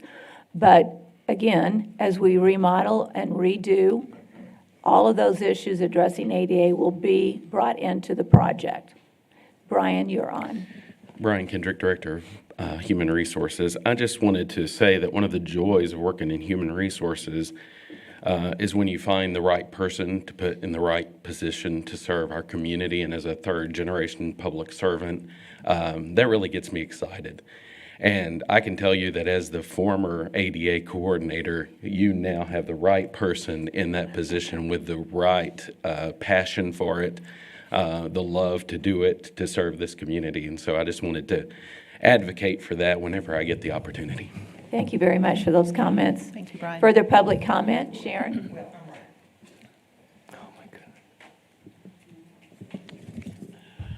Hello, my name is Sharon Troy. My address is 401 Rio Concho Drive. I'm on the ADA Advisory Committee. And early on, when they were asking people, if you wanted to be a member of the committee. Of course, I said I did. And comments were made at a council meeting here, but I was at home at the time. And they were really pretty negative comments about Teresa. And I did let other people know how I felt about that, because I totally disagreed with it. So I just want to publicly say that Teresa is very approachable. She's very qualified. And on this committee, I made a point to talk to people in the community and say, hey, I'm on this committee. Is there anything you can tell me that I can relay to the committee, that would make, things more accessible, easier, as far as the city's, facilities and whatnot. And then I would forward those to Teresa, and we would talk about them during our committee meetings. And most of them, I think, have already they're being worked on or resolved. But one of the hardest things was getting people to tell us, it's easy for people to come up and, complain and, and everything. And of course, San Angelo Live jumped on it when those negative comments were made about Teresa. And, but it's, we need people to come up here and say, or to let Teresa know, submit it online or on the phone, hey, I had trouble using this, or this would make it easier for me. And I totally enjoy reaching out to the community to find out what can make it better. All of us on the committee, either we have disabilities or we've worked with people with disabilities. And so I feel like, we're a good committee, that we represent, the citizens of San Angelo. And I know I emailed Teresa a lot with my ideas and suggestions. And one of the things I noticed is people will talk to me about Tom Green County Courthouse. And I'm like, that doesn't come under the city. And it's frustrating because I would love to be able to say, you know what, that doesn't come under the city, it comes under the county, and this is who you could contact. I would love to be able to give a name, and number. And so far, I don't think there is someone designated with the county, for someone like me to say, hey, call so-and-so. So I really hope that that changes, and eventually we're told, who can we contact at the county for things like that. But it's been a tremendous joy to me to work on this committee, and I just want to thank you. Thank you, Sharon. Teresa, would you make available the county person contact information so people are able to do that? I can make. Yes. I don't want to give out Lane's number, but I've requested a number from the county. I've not heard back from them yet. I can give you a name for SAISD. Jason Henry is the person to reach out to at SAISD. But I am still waiting for that contact person from the county. But as soon as I get it, I can make it available. Okay, thank you. Jackie, we only allow one person. You only get to talk one time per item. So, yes. Yep. All right, thank you very much. Any further public comment? Okay, seeing none, I would ask for a motion to accept the self-assessment program and services that Teresa has just presented us. Motion to accept. Well, I did that already, but I'm just confirming that we really need to do that. Yes, we did. Okay, good. And public comment has been made, so may we take a vote? All those in favor? Aye. Seeing no, hearing no nays, that motion passes 7-0. We are now going to take a break, and we'll be back in 10 minutes or so.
But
Back to order, and we are now moving on to item E, which is consider approving a contract to Central Square for the purchase of an updated community service module in the amount of $312,770, utilizing $346,070 from the general fund balance and authorizing the city manager to negotiate and execute all related documents. Aaron, you're on.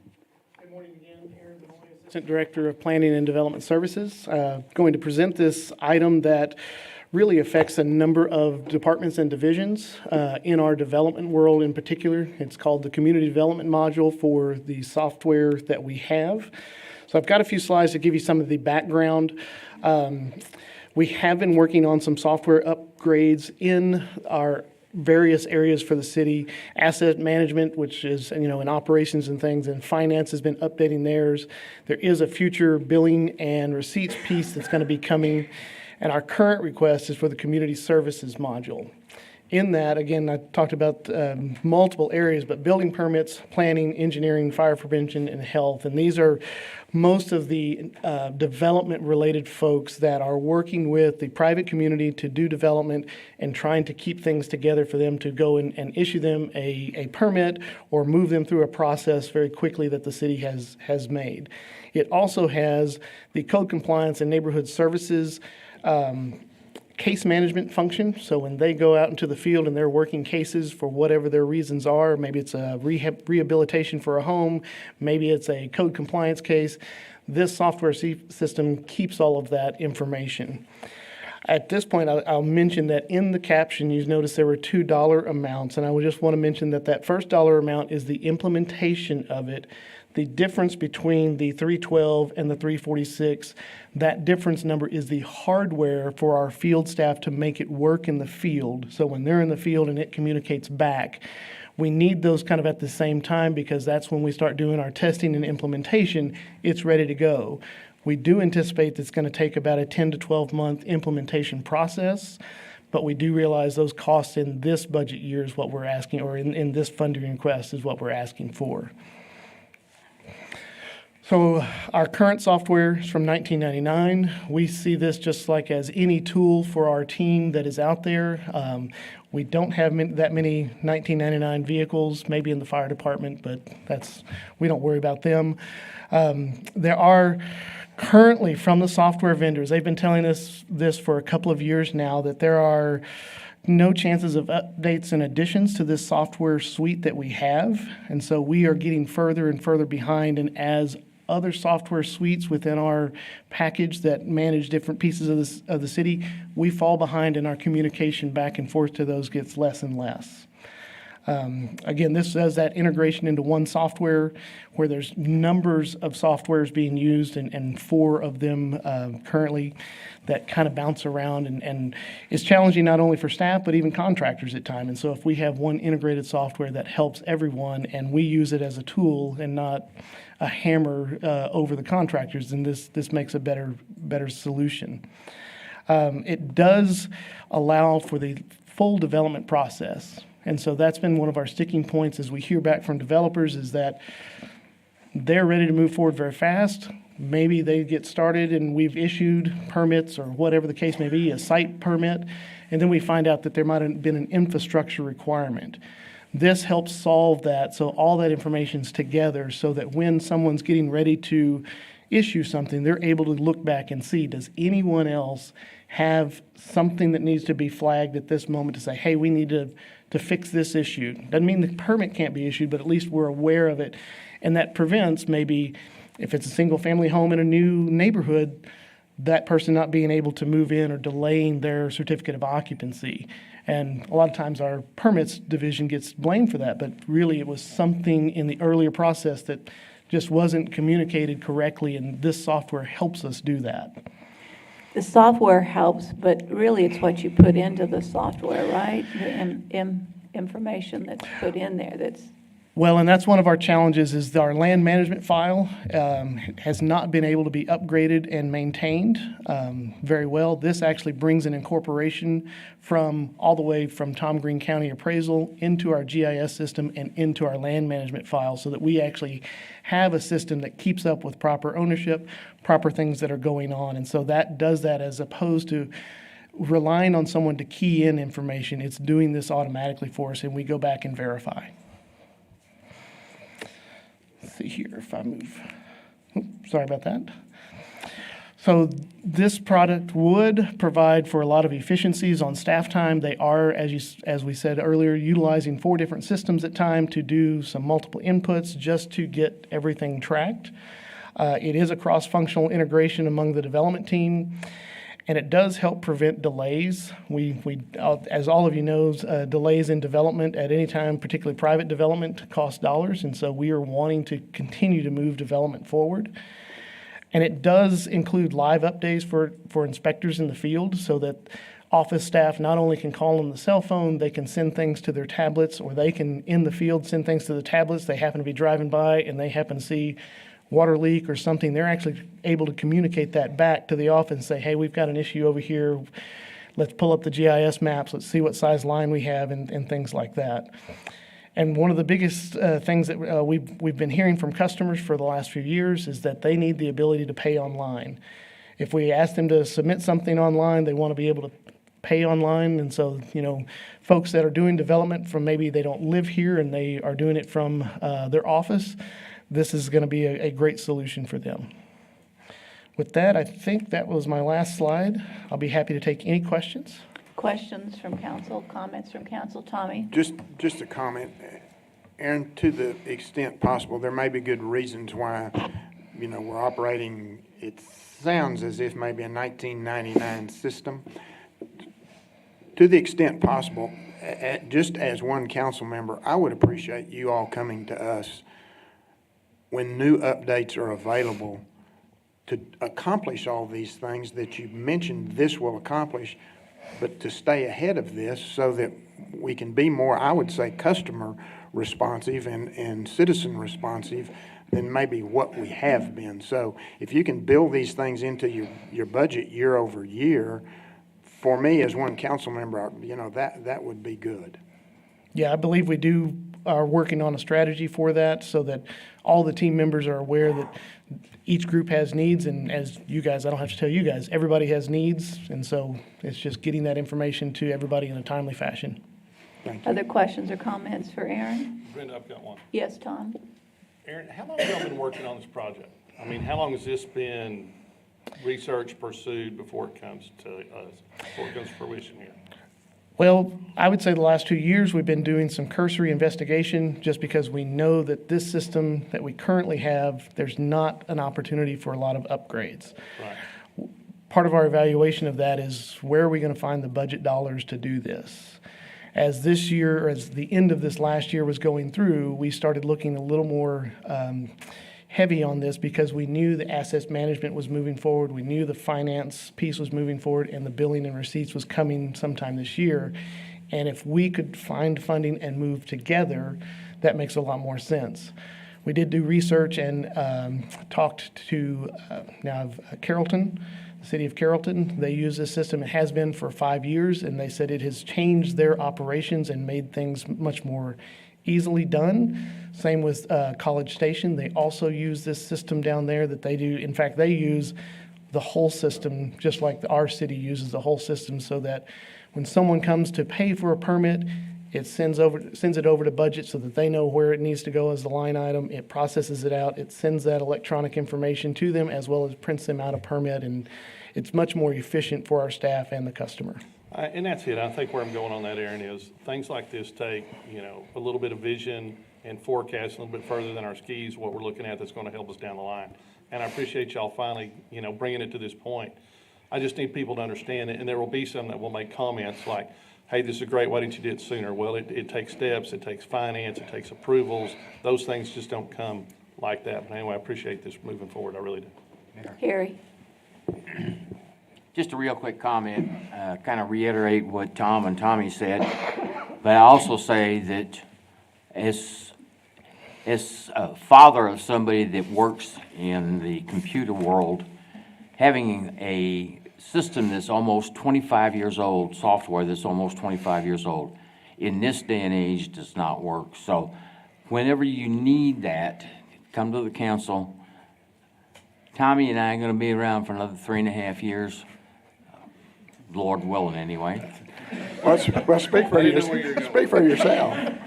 The bottom line is we want to make sure that we've got something out there that works for our customers and makes it more efficient. So thank you for bringing this up, but just remember, you've got people on sitting up here in the dais that want to make sure that we're moving in that same direction all the time. Thank you. Further public comment? All right. Then may I have a motion for approving the contract with Central Square? So moved. To approve. A motion by Karen, a second by Larry. Public comment? Seeing none, hearing none, we'll take a vote. All those in favor, say aye. Aye. Motion is approved, 7-0. Item F, first reading and public hearing of an ordinance for Z23-15 to rezone a property from the heavy commercial zoning district to light manufacturing zoning district located at 1182 East Gas Plant Road. Aaron, you are on. Thank you, Mayor. Again, Aaron Vanoy, Assistant Director of Planning and Development Services. So this is at 1182 Gas Plant Road, one of our larger facilities, manufacturing facilities in our community. They have the opportunity here for this piece of property that's highlighted in red to start actually doing some manufacturing there. It just happened to be zoned heavy commercial, and so they've come forward with that zoning request. It is an area that is out in our, what we call the transitional area. You can see it's just off of Old Christoval Road and Gas Plant Road. It is an industrial area. It does make a lot of sense that they are going to be doing some chemical mixing out for different service areas around our community and our region. So this did go to the Planning Commission. They looked at it and discussed it. They felt very confident that this is an appropriate area and approved 7-0. City staff is recommending approval as well to change this from the heavy commercial to the light manufacturing district for that 10.257 acres. It would seem to make sense that people would be more in favor of light manufacturing versus heavy commercial. So conceptually, that sounds like the right direction to take. So I'm going to ask council if they have questions or comments on this item. A motion for approval, a second by Tommy. Public comment, please. Those jingle bells are really disturbing. No. You need to start singing, Karen. We'll start singing here in a minute. Michael Looney, VP of Economic Development, San Angelo Chamber of Commerce. Wanted to thank you for examining this issue.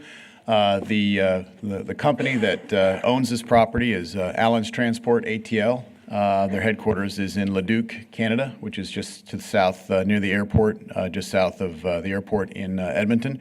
This is a company that collectively we've all worked on recruiting. They landed on the Gas Plant Road property 2 years ago. They have positioned themselves within the marketplace to take advantage of several new contracts that are on a very short timeline. They need to react quickly.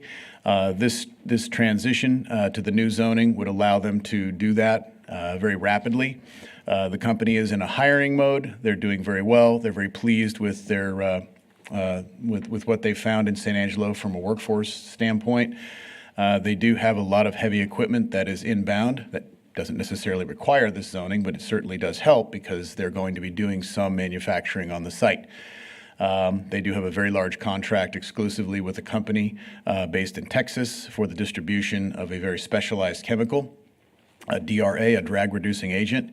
And just wanted to come up and lend my support to this effort, and thank you all for considering it. Further public comment? Seeing none, hearing none, we'll take a vote. All those in favor, say aye. Aye. Motion passes 7-0. We'll now move into item G, our discussion, direction, and possible action on the following. One, amendments to Section 406, bed and breakfast establishments and short-term rentals of the zoning ordinance. Two, consider a resolution calling a joint public hearing of City Council and the Planning Commission regarding amendments to Section 406, bed and breakfast and short-term rentals of the zoning ordinance, and establishing alternative notice procedures. Aaron, you're on. Thank you, Mayor. Again, Aaron Vanoy, Assistant Director of Planning and Development Services. This is an item that y'all may have requested, I want to say maybe mid-summer, to start looking at some of the rules, particularly a 500-foot separation for elementary and public schools and secondary public schools. And so we'll get to that in just a moment. Through this process, we've had a great staff team and the Planning Commission working back and forth to come forward with these ideas. And so that's what we want to talk about today, is have a discussion about the ideas. And then the thing that we're going to really ask for action is to set a joint meeting in January to bring the ideas to fruition in an ordinance form and move it forward. So this is a time for us to clean up some things in our short-term rental ordinance. There are some things in there that we worked with our legal department very strongly with to advise us on how we should do things based on some court hearings and things that are out there. One of the things that we found that was a little odd in our system that we said we referred to a license required, but we really never issued a license. And so we've changed that language to be a conditional use. A conditional use is a land use designation, so it goes with the land. And so that's really a planning term. The second bullet point, talking with our team that worked on this together, it's been very clear that the intent is to protect our single-family zoning and low residential zoning areas via a conditional use. And so you see those RS1, which is single family, RS2, which is single family and two family, which means single family or duplexes, and RS3 could be zero lot line, townhomes, twin homes, things like that. And then our ranch and estate, our R&E areas, will all require a conditional use. So in addition to that conditional use, all of those properties will have a 500-foot separation between properties, and that's measured from closest property line to closest property line of whichever properties are looking to become a short-term rental through the conditional use process. We have also made under line 1 that 500-foot separation between the properties. We have also added in the ordinance that is not a variable distance, that they could not seek a variance for that. So be thinking about that as for your discussions and directions moving forward. The second item under there is that 500-foot separation from public schools, and we did say elementary and secondary public schools. And we did try to make a designation of a part of the school that's being used by the children and faculty. So if it's maybe a maintenance barn somewhere on the property that's a long way away, we probably wouldn't count that. We're going to count the most used building. Now, I think we can have some discussion there of how do we want to look at those. Our recommendation is what is our greatest concern in protecting these students and folks that are there on campus, being dropped off, being picked up, walking home from school, things like that. So just be thinking of that. Again, that 500-foot separation from whatever that property line from that school is would not be optional for a variance to the Zoning Board of Adjustment. When you say public schools, what about charter schools? What about religious schools? We've been kind of given the direction for public schools. Now, some charter schools do receive tax dollars, and I might lean towards Teresa to help me answer this, but usually we look at those that are receiving tax dollars as a public school. Those that only receive private funding are private school. I do think it's up for a question of how we want to look at it. One of our biggest challenges from the staff side is identifying what is a private school and where are they located at. And not missing one. And not missing one. Too small or something, but it's more easier to identify a public school and where it is. Not that it couldn't be done, but yeah, it's. It would just seem to me that you should not limit it to public schools, but you should limit it to all educational schools. I don't know how you define that, but I think any institution that offers schooling, education should be inclusive in this conversation. Mayor, Just especially- one comment. Yeah, I was going to say, especially, Mayor, because you're doing this for the protection of the children as well. Yeah. So regardless of whether they're public school or private school, they're children, and we're trying to protect them no matter what. Very good. Brenda, are we Go stopping? ahead. If this is a point to discuss this, I'll throw it Yeah. up. So a lot of people can throw up a church and a school within a church. I would hate to own a piece of property and then somebody have a church school that they suddenly put into place within 500 feet. I mean, that's some concern there. Another one, my question on the 500 feet separation between properties is if I'm an investor and I want to make a row of short-term rentals, if I bought an acre or two and I wanted to make them all STRs inappropriate, this would kind of kick that out of the system, would it not? I mean, if you were one property owner and you had 5 of them side by side that you were going to manage, this would kind of throw up a flag, would it not? Yes, if they are all on one lot, then it might be possible, but if Well, they're what if you separate own several lots, lots? if there's several lots, then that zoning district is going to take precedence. So it could be something they need to find properties that are in a zoning district that would remove that 500-foot separation. Name that district. What would be an example? So would that be a variance? That would not be a variance. And so the way, if you look at number 2, it only applies to those 4 categories, RS1, RS2, RS3, and RE, that Right. have the separation distances. Number 3, if you look at general commercial, heavy commercial, office warehouse, office commercial, neighborhood commercial, heavy commercial, light manufactured, heavy manufactured, as well as R&M, which is low-rise multifamily, like the project that was looked at today. Right. And then, which is RM1 and RM2 is high-rise.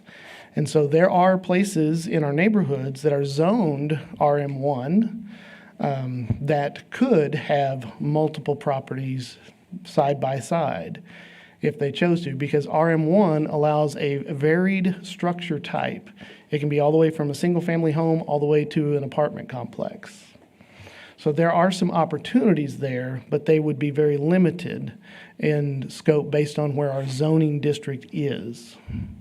Well, and so what I'm concerned about, I've got a constituent right up, not far from the rodeo, across from the grounds in the Cowboy Church, and that person already has 2 that are side by side. Yes. And I don't know, I haven't looked at the plat or the lot, but this becomes an immediate concern is, it's a great place to have it because it's got cushion between them and any other existing or close neighborhood. It's a good spot if they put 2 or 3 of those in, but and my lack of knowledge in this area, I'm going to default to you of saying, are those people protected versus something we do today? They would have protections moving forward because if they're in existence today and are following the rules today, I don't like this word, but they basically get to grandfather their status until they choose to change for some reason. And then that may make them have to come into compliance for some other reason. Okay. There's other options, as I mentioned, the one lot. So we've been approached by different folks of, well, how do I do this? So the way the ordinance talks about is if you're all on one lot, and if you think about other communities that may have these or maybe out in the country, they're one large lot, but they may have 5 cabins, and that's all a short-term rental. That's one short-term rental entity as opposed to 5 separate ones. Now that changes, hey, I'm going to maybe replat my lot into one lot or something like that, but there are some other processes that allows that to happen. But the biggest item is what is the zoning for that area? And just to reiterate, it says those are for ones that are operating today legally. Not operating today. Kinda Legally emphasize that operating word, today. legally. Legally. Well, so to Tom's point, okay, so I have a big piece of property. I'm going to put 5 cabins on it. And because the cabins will be used primarily, let's say, if it was out at Lake Nasworthy for weekends at a time, would that be allowable? And I use Lake Nasworthy, but it could be, But that's a good example. It's a good example. Don't you have to first, Aaron, wouldn't you have to first look at the base underlying zoning to be able to answer the mayor's question? Yes, and most of our property out at the lake is RS1. There's a few R&E, there's a little bit of R&M, and some commercial. But if it's But if RS1, there's a few R&M, then we got to talk about it. yeah, 'Cause correct. if there's just one, it's still got to be talked about.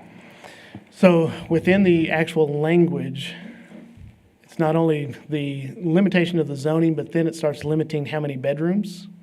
And I want to say it is limited to 5 bedrooms, and so we would have to determine and make an interpretation, does each cabin is that 1 bedroom? And so then that limits the volume of people that can be there. Because I know that's maybe your concern that you're pointing at is, well, if I have a 2-acre piece of property and I put 25 of these out there, am I okay? And then you're adding the volume of traffic and potential noise and things like that. And so I think that's a consideration when we look at this ordinance language. What are the protections we're wanting to do, not only for short-term rentals, but for the other private property owners around? Tommy, I know you had some questions. Aaron, you didn't mention child care facilities. How does that play into the 500 feet? We have asked that question, and the thought process now with the group that's been discussing this is, again, does that mean that somebody runs one out of a house that we don't know about? And so the decision as our recommendation coming forward for the discussion is that we would not have those included, because it simply puts staff in a position to make a significant mistake and give somebody a conditional use through a process, and then we find out somebody's operating at a daycare, and it's very problematic. It's very hard. They don't have to register with, I mean, that's something that the city does not track. So it'd be very difficult for the staff to be able to catch all of those and know there was a child day. I mean, that's where the public schools versus private schools also where I was going. Don't set the staff up with so many things that become very difficult for them to catch.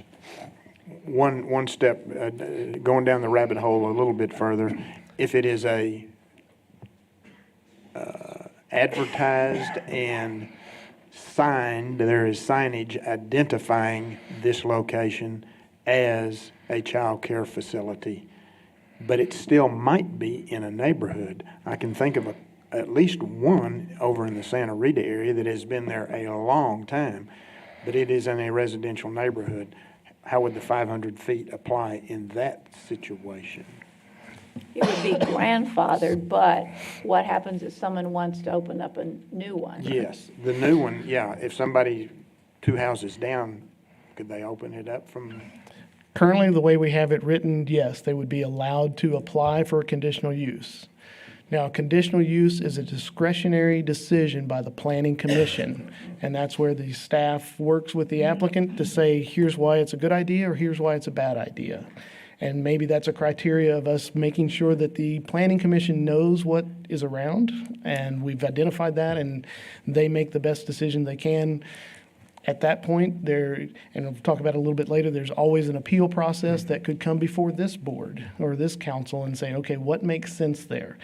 Now, I don't like creating additional processes to solve an issue. How can we write the ordinance to solve the issue? But I think that is something to consider and something for us to discuss further if that's It how may you feel. be worthwhile, this would be work, but it may be worthwhile to identify those that are known current child care facilities just to have that information. Y'all may have that already, that are known to be operating as a child care facility. Just so, if nothing, we know where they are at least. And then if this did ever come up, then you all would have the information in order to have that discussion you just referenced with the applicant.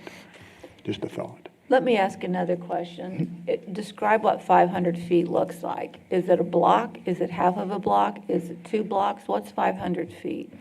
It is property line to property line, so anywhere on that property, even at the back alley or the corner there. So it is a 500-foot buffer around that property. Whatever the shape of that property is, it's that 500 feet. So it doesn't matter if it's linear straight down the block or the block behind you. It is a buffer, and we are working with our GIS department to build those buffers around the known properties so that when somebody looks at the map, they know where that buffer is. But Mayor, I just found some common examples for you. That's what I want. Half the Eiffel Tower 2 Boeing 777s, 5 garden hoses, or 11 school buses. That's 500 feet. That's what I needed, was that explanation. Because you. when you say 500 feet, you're like, well, how much protection is that? Haven't been to the Eiffel Tower, so I wasn't aware Yeah. that that was. To Aaron's, third football field. Yes. There you go.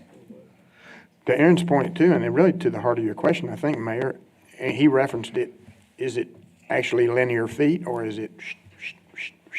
No. No, it's not. Right. It is a direct line of sight, or as As the Rick bird- says, as the squirrel runs. No, I said as the crow flies, not as the squirrel runs. Because those squirrels are all over the place. Doggone it, Aaron, I wanted to be the one to say that.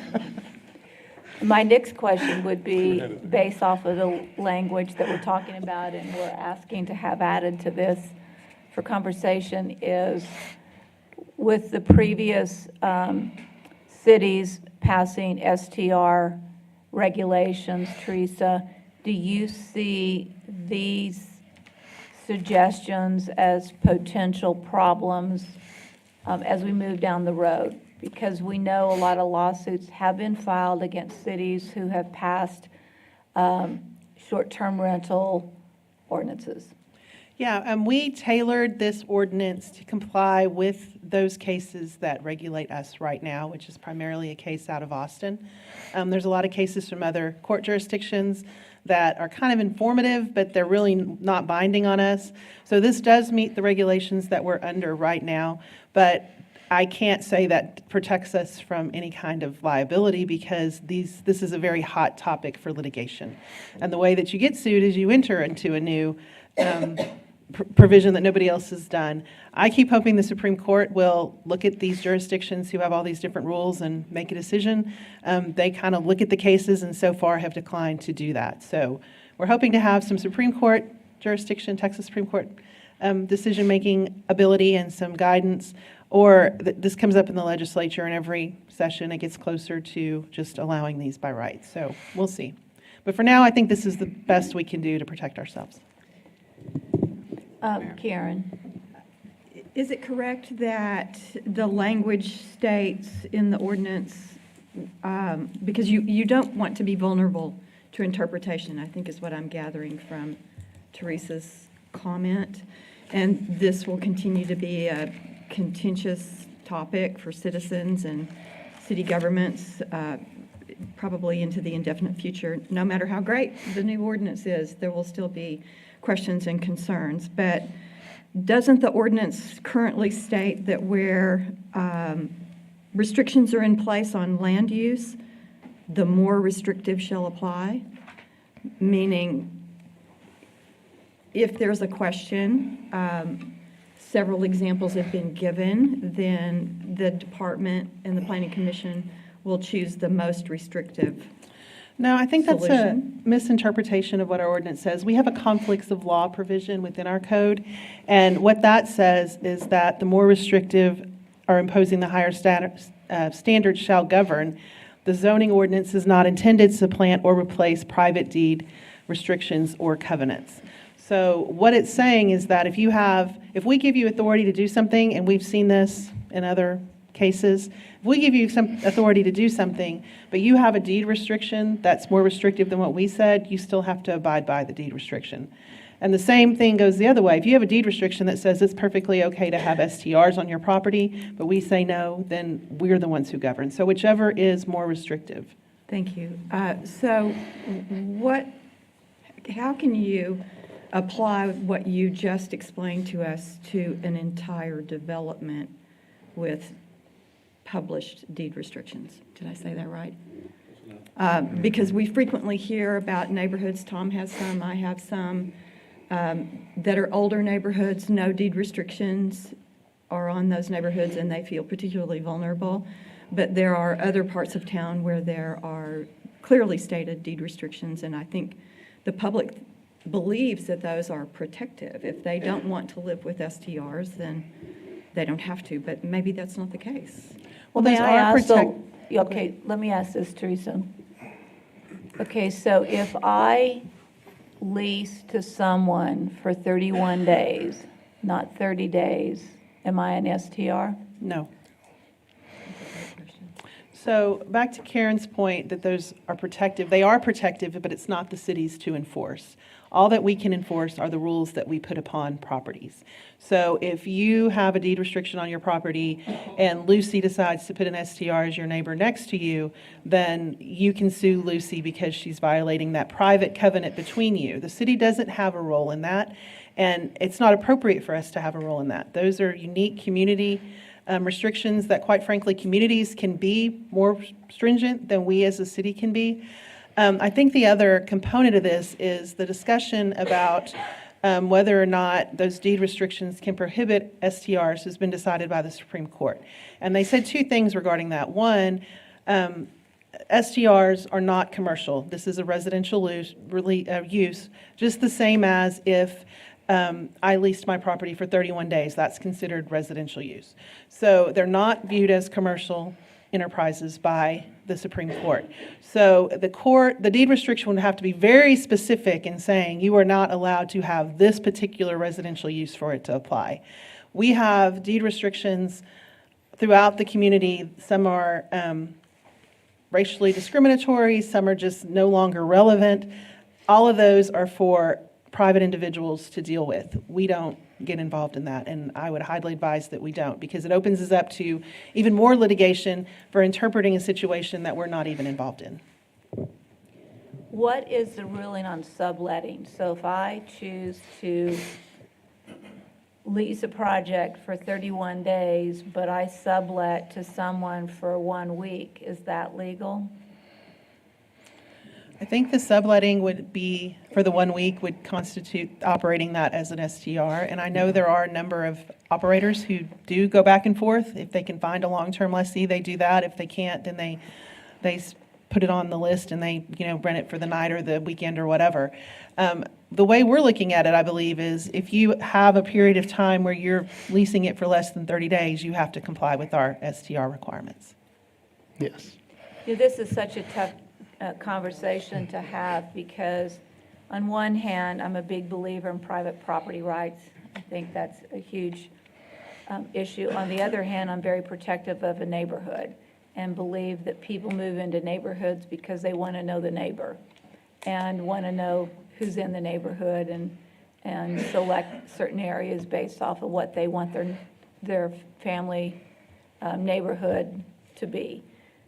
So it's very a challenging conversation, and even to the point of subletting for 31 days doesn't constitute an STR based off of the issues that Tom brings up, Karen brings up.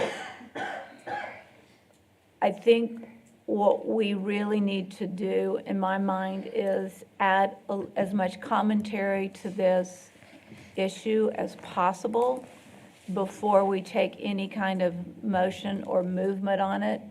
I don't think today's conversation should be the only conversation had on this issue. Short-term rentals are part of the new world that we live in, and we really want to make sure that we as a city support the short-term rentals as long as it protects the neighborhood, and at the same point in time understand what private property rights are all about.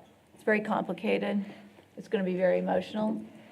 It's going to be, I know you've put a lot of work into it, but I think we've brought up several issues today that add to that conversation, including defining a public school versus all schools, elementary schools or schools of education, regardless of whether they're private, public, or church. Those are just some of the issues. And then Tom's issue of if I have a big piece of land and I put 5 cabins on it, what's the language on that? Karen's points, which were valid points. So if council... And Mayor, if I may, I have a couple of other slides just to talk about how we're talking about process changes too, because that is also something we hear from our STR operators of, can we get some process changes? Because it's been at times challenging for them to come in compliance and much easier for them just to operate without following the rules. And so we want to make something that makes sense for both. So really this slide talks about where. And so you've got that question of where and how do we determine where. This slide is more about how do we work through the process to help them get there. So through some of the court cases, that number one up there, they basically have said that you can't limit it based on the size of the road, and you can't limit outdoor gatherings on these properties, because if you can have basically a family reunion at your house that may have 30, 40 people, why would you treat a short-term rental any different, is how the courts kind of see it. We have shortened, or we will ask to shorten to the appeal period, and that's really just to get the process moving forward. A 30-day appeal period for this is it seems to just drag it out, and then you have those others that may be, if we have a distance separation, trying to apply. Now they need to wait, and so it's really putting a backlog on getting these processed, the ones that actually meet the criteria. One of the things that we are doing is providing a revocation process of the conditional use through the Planning Commission based on a criteria that would be in the ordinance: failure to pay your hot taxes, failure to do certain things, you failed your inspection, you had too many code complaints or SAPD complaints that turned to be valid complaints. We would be able to bring towards the Planning Commission, we want to revoke that conditional use for that property. And so it would remove that ability for that property to have a conditional use at that time. Any questions on this slide before I move forward? So this is where, Mayor, as you're talking about, we did earlier propose that having a resolution and a joint meeting in January. If we do think that's a little premature, the question would be, do we want to have the joint meeting with Planning Commission just to discuss? The big thing goes back to notices to our community of a joint meeting, because we are set by certain things that we have to notice a certain way for an item like this that impacts changes in several zoning districts or a zoning district like RS1 or something of that nature. And so we have to notify a specific way. So if we feel like this is to delay, we need to know that so that we don't send out notices and we have to do this multiple times. My gut instinct is delay. I think that's too preliminary or too soon. I do believe the other thing that I didn't mention earlier, but is Tommy's comment about childcare facilities, which hasn't been inclusive in here, and I think that has to be a subject to be discussed further and look at what rules and regulations might apply there. But I think requesting this in January is too early. Okay. I think there's still a lot of work to be done on it and a lot of additional conversation and clarification, in my opinion. And I would ask council to say what they say. Harry, did you have a comment earlier you wanted to make? Yes, I did.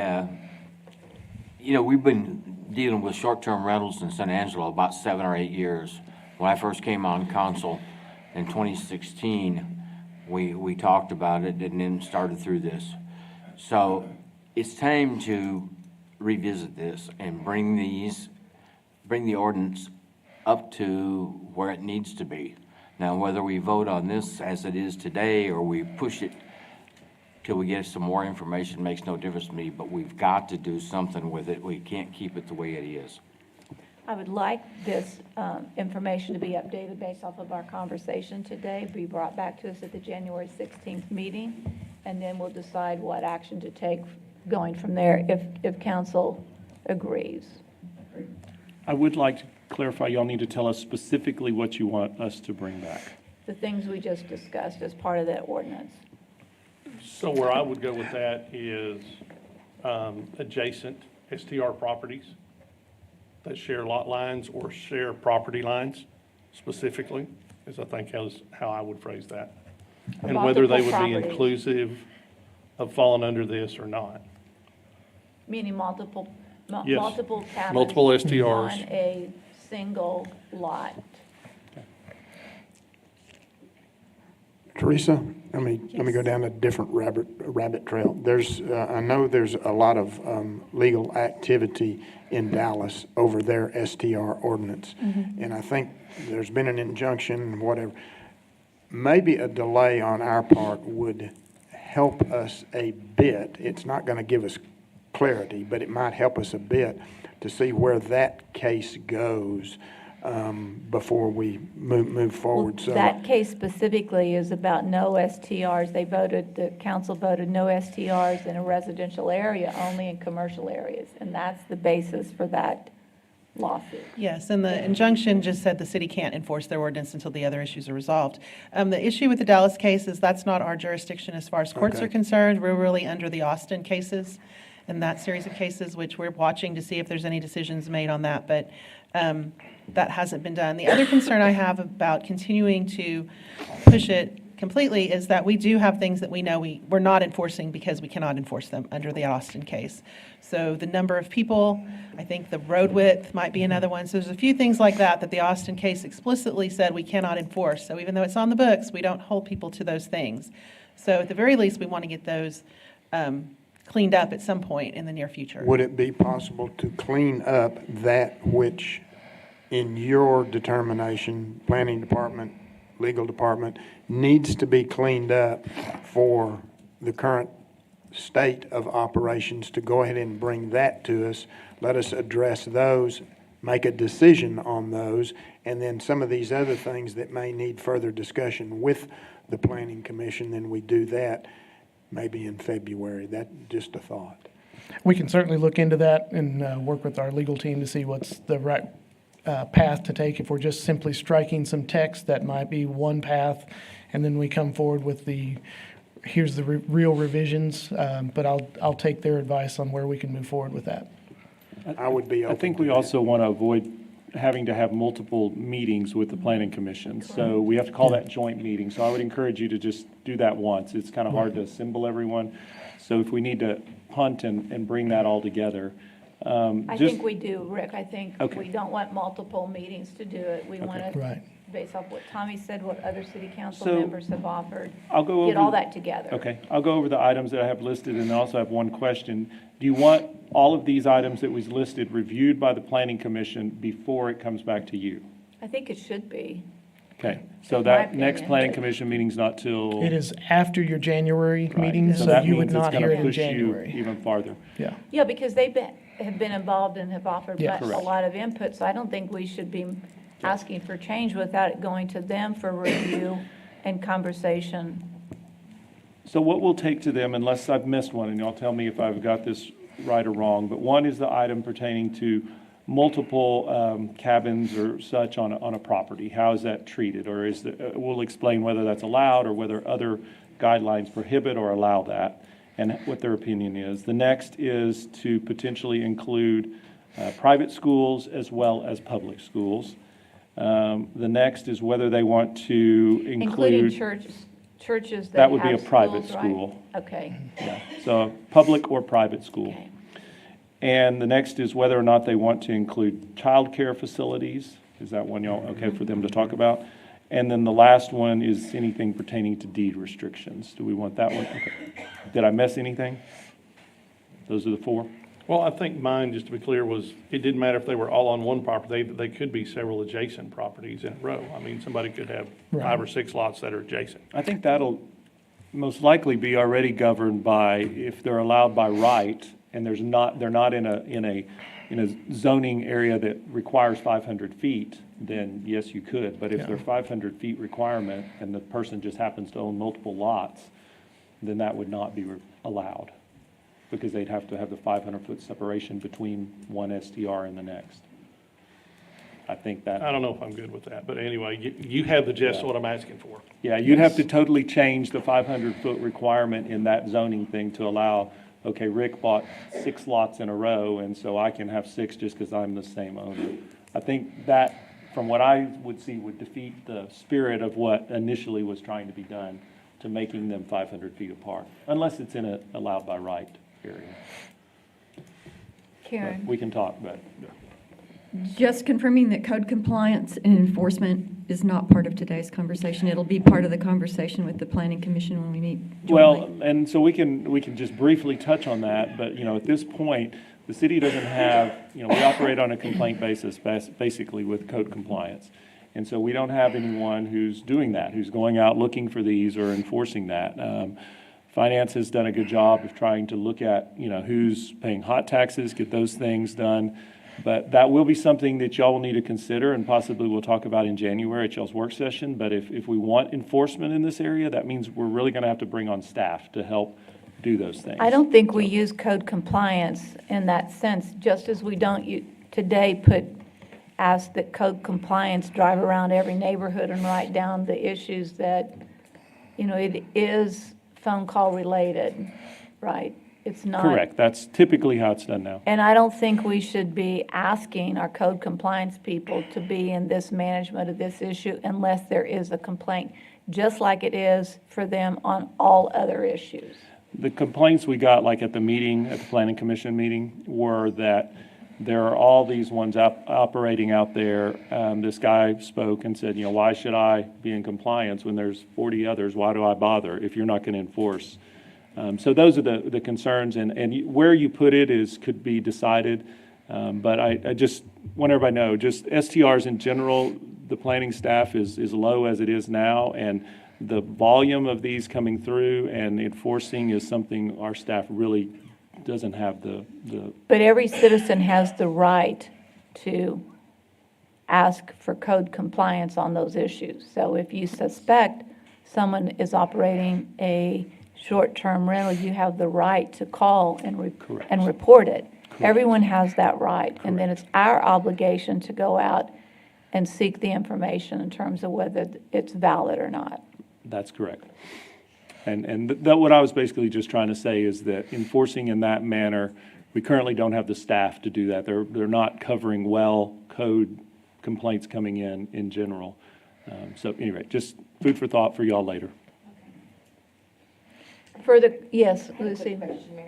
I just wanted to ask, does this include as well as for traffic? I know we've always had good questions about the streets are too narrow or there's no way out, just one way in. Are we going to do any of that? Are we going to put that in any kind of ordinance, or we're just?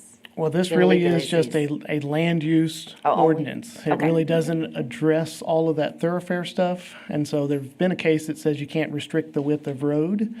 That would be some evidence that we may be able to provide to Planning Commission when they make their discretionary decision on a conditional use for short-term rental. We do require them to provide adequate parking and things like that. And so there are some options for them, but I don't know that it would improve those areas that are maybe not quite up to our standards, but it should be something we could look at in the decision process of the conditional use, because that's really important, is why do they approve and why do they disapprove? Exactly. Usually that's because of citizens around says, we don't want this, or a distance-related thing. Rarely is it infrastructure, parking, roadways. That may be a complaint, and a complaint to code compliance if it gets to that point. But this really does not address that aspect of it. Okay, thank you. Yeah, I do want to clarify, though, that the Austin case is pretty clear that if that's the only basis for denial, then that's not going to be upheld. That's why we're taking it out of our ordinance as a consideration for them. And people can come up and complain about that, but we can't regulate solely on the road is too narrow. The court's reasoning is if it's wide enough for a house, it's wide enough for an STR. Thank you. Further comments before we move on? Okay, Well, thank you all for that direction and discussion. I think that's very helpful for city staff. I know some of the staff members that have been working on this are here, been taking notes, and so we look forward to bringing back information for you. Thank you. Thanks to all of y'all, Aaron, for the hard work. Highly emotional and subject to a lot of criticism on all parts, so thank you. Mayor? Yes. We will need formal action because it is considering a resolution. So Okay. if someone can make a motion to deny the resolution, calling the joint meeting in January. Right. Second. Motion by Tom, seconded by Tommy. Public comment. With that, we'll take a vote. All those in favor? Aye. Motion passes 7-0. Tina, you are on. First reading and public hearing of an ordinance amending the budget for the fiscal year beginning October 1, 2023 and ending September 30th, 2024 for capital projects. Thank you, Mayor. This is just a budget for the debt that City Council approved back in September of 2023. The short-term debt amount was in $1.875 million, and Public Works is proposing to use this short-term debt revenue for street rehab projects, specifically resurfacing of A&M Avenue and North Chadburn. Questions for Tina on this item? Okay. With that, may I have approval for the budget amendment for? So move. A motion and a second. Any public comment? May I make a comment? Yes, you may. I had several questions from constituents about North Chadburn specifically and their concern with the start date of January 1, how that would affect the rodeo and stock show. And would you like to provide the answer? I think Shane Kelton, so We've already Patrick, gone over that. he described that last time, so in our last Right. meeting, he was very, he gave a great strategy for how we were going to manage Right. this. But I'm more than willing to reiterate that again, just so the public knows. We are very aware of the stock show and the rodeo season is coming upon us, and with the North Chadburn Street directly impacting that facility there, we did make a conscientious effort to work with the contractor in order to accommodate those two events. So what's going to be happening is Reese Albert is going to start the prep work in January, lowering valves and manhole covers for that. We'll have all of that leveled back up and firmed up for the stock show. We're going to stop construction during the stock show so we don't impede that traffic. As soon as the stock show is done, they're going to be mobilizing in 2 FDR crews and get the street torn up, put back down, and repaved and restriped in time for the rodeo. So that's our goal. We do have a contingency plan if weather comes into play to where we can work north to south and get that street that's closest to the Coliseum in place for the rodeo. So we're very, very well aware of it. We are going to monitor it closely and make sure that we still have successful events there and still get Chadburn Street taken care of like everybody hope we will get it done. Thank you for your reassurances to the public. No problem. Patrick, maybe you can take that letter that you sent to Justin and Kermit and forward it all out to all the council so they have it. I can do that. Cool. Great idea. Okay. With that, remind me, did we take a vote on that? We have So a we need motion a and a vote on second. that. So motion, a second public comment. All those in favor say aye. Aye. Motion passes 7-0. Our last item is consider approving a contract with the San Angelo Destination Marketing Organization, DMO, allocating hotel occupancy tax receipts to be used for eligible activities and authorizing the city manager to negotiate and execute all related documents. This is a contract conversation only. Michael? Thank you, Mayor. Michael Dane, Assistant City Manager. As you're aware, we're coming to the end of 2023, which means we're coming to the end of the contract year associated with the DMO CVB function that we contract for with the Chamber of Commerce. In preparation for possible renewal of that DMO CVB contract, we have had a few meetings informally, but we put together a big meeting for Friday morning. Present at that meeting was the mayor, Tom Thompson, Daniel, Walt from the chamber, Chris Evett, Jeremy, our new DMO CVB vice president, Tina, and I. In that meeting, we discussed the terms of the old contract and what we'd like to see in the new contract. And so today, our purpose is to revisit those key terms that we were in agreement on Friday and get your buy-in and your direction to authorize Daniel to negotiate and execute a contract consistent with these terms. Marketing plan. We want to work into the contract a requirement to develop and utilize a marketing plan. And so we talked about a joint process for that development, having stakeholders in the room and developing a plan which would guide the actions of the chamber personnel. And we had agreement on that. Everybody agreed on that. We wanted to update the performance benchmarks. Recall that the performance benchmarks that exist in the current contract, the 2023 contract, are very much oriented around last year versus this year, some very baseline kind of measurements that compare the 2 years and are then utilized, that comparison or the result of that comparison is utilized in the determination of whether or not the chamber DMO CVB function is entitled to additional payments. We wanted a little more specific in there, and we put together a list of specifics that we'd like included. All but just a few of those were acceptable to the chamber folks, and so all but a few of those are what we agreed on the other day. All but one. That one, It was the not few, it was one. converted to sales item, that number 4C. Okay, we're good? And that was to be discussed again. It could be, right, it could But be. was not able to sign off Exactly. on how we would do that today. So we feel good about an updated set of performance benchmarks. And again, everybody agreed to those items with the exception of that one line. Contract amount, $950,000, one sum without the additional complication of additional payments to be earned if certain benchmarks are met.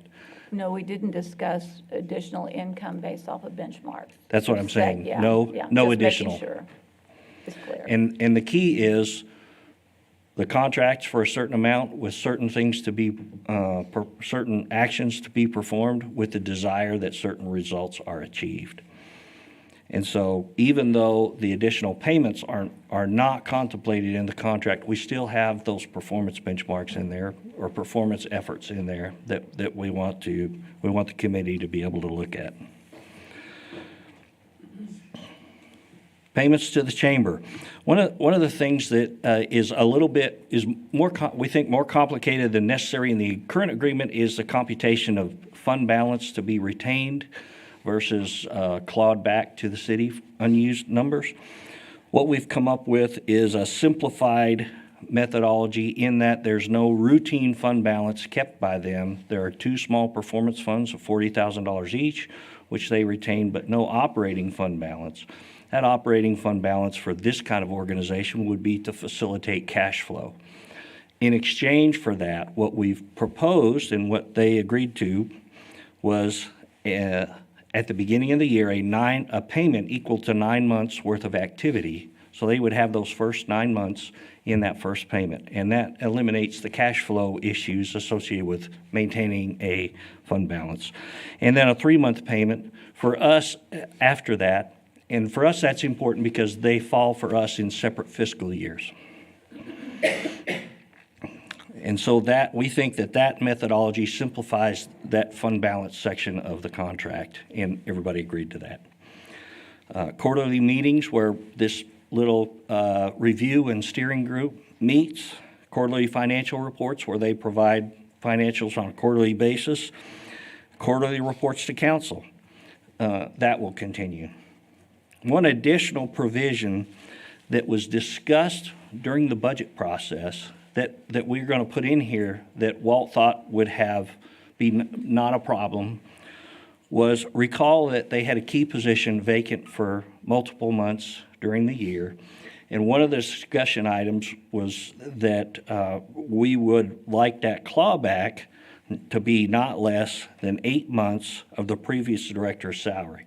And so we're going to work a term in there that says the clawback shall not be, for the 2023 year, shall not be less than 8 months of that salary. And Walt didn't think that would be a problem either. And so those are the key items that I have noted. Tom and Mayor Daniel, do you recall any additional items that you think we discussed that would be important for council to hear about?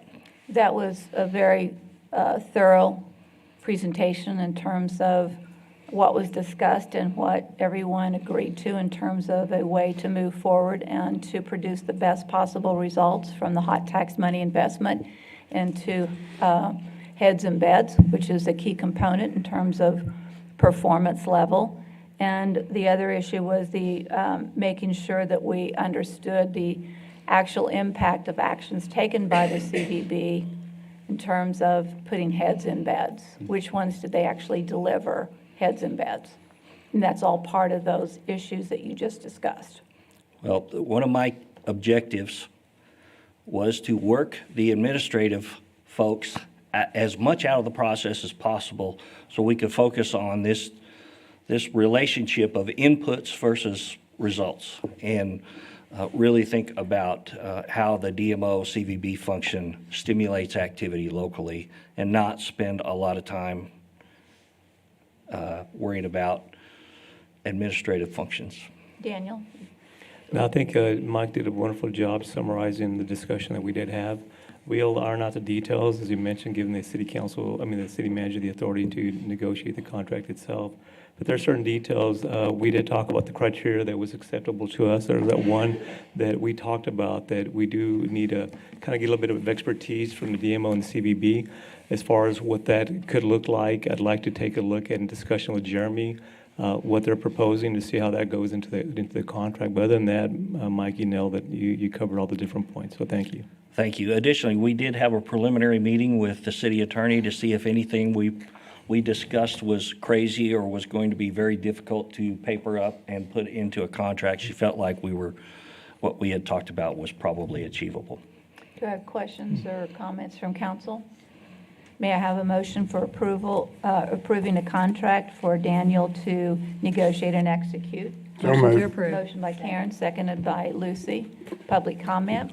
So Brenda, I'll just jump in a public comment. I've sat in some of those meetings, and I'll just say, the meeting we had Friday was the best meeting we've ever had as far as putting people around the table, coming to a joint consensus and opinion all the way through.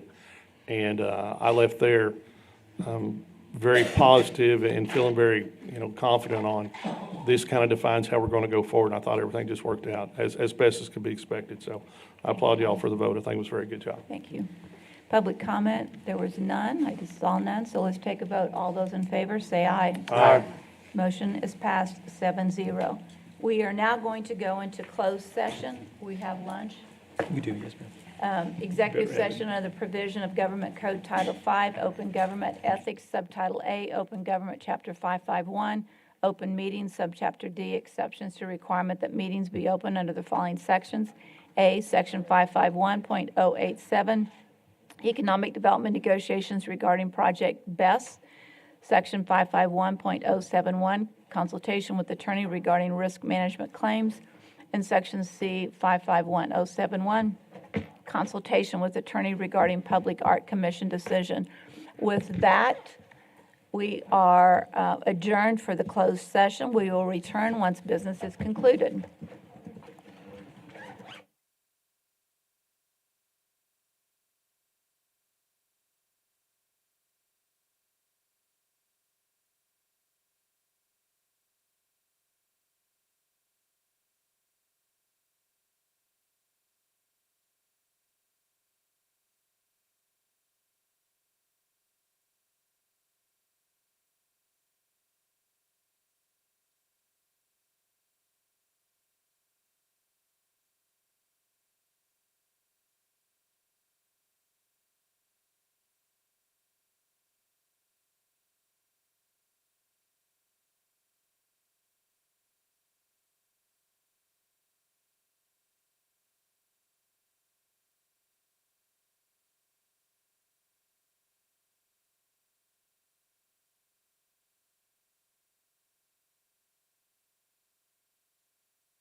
He's an employee.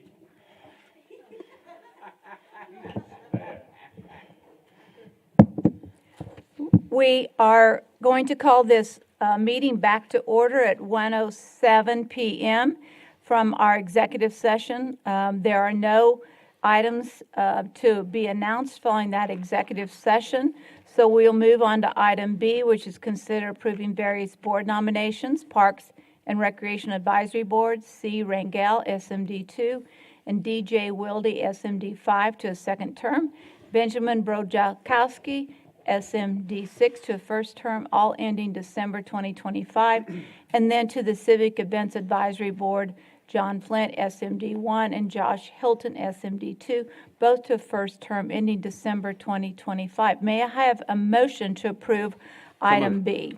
So moved by Harry, seconded by Larry.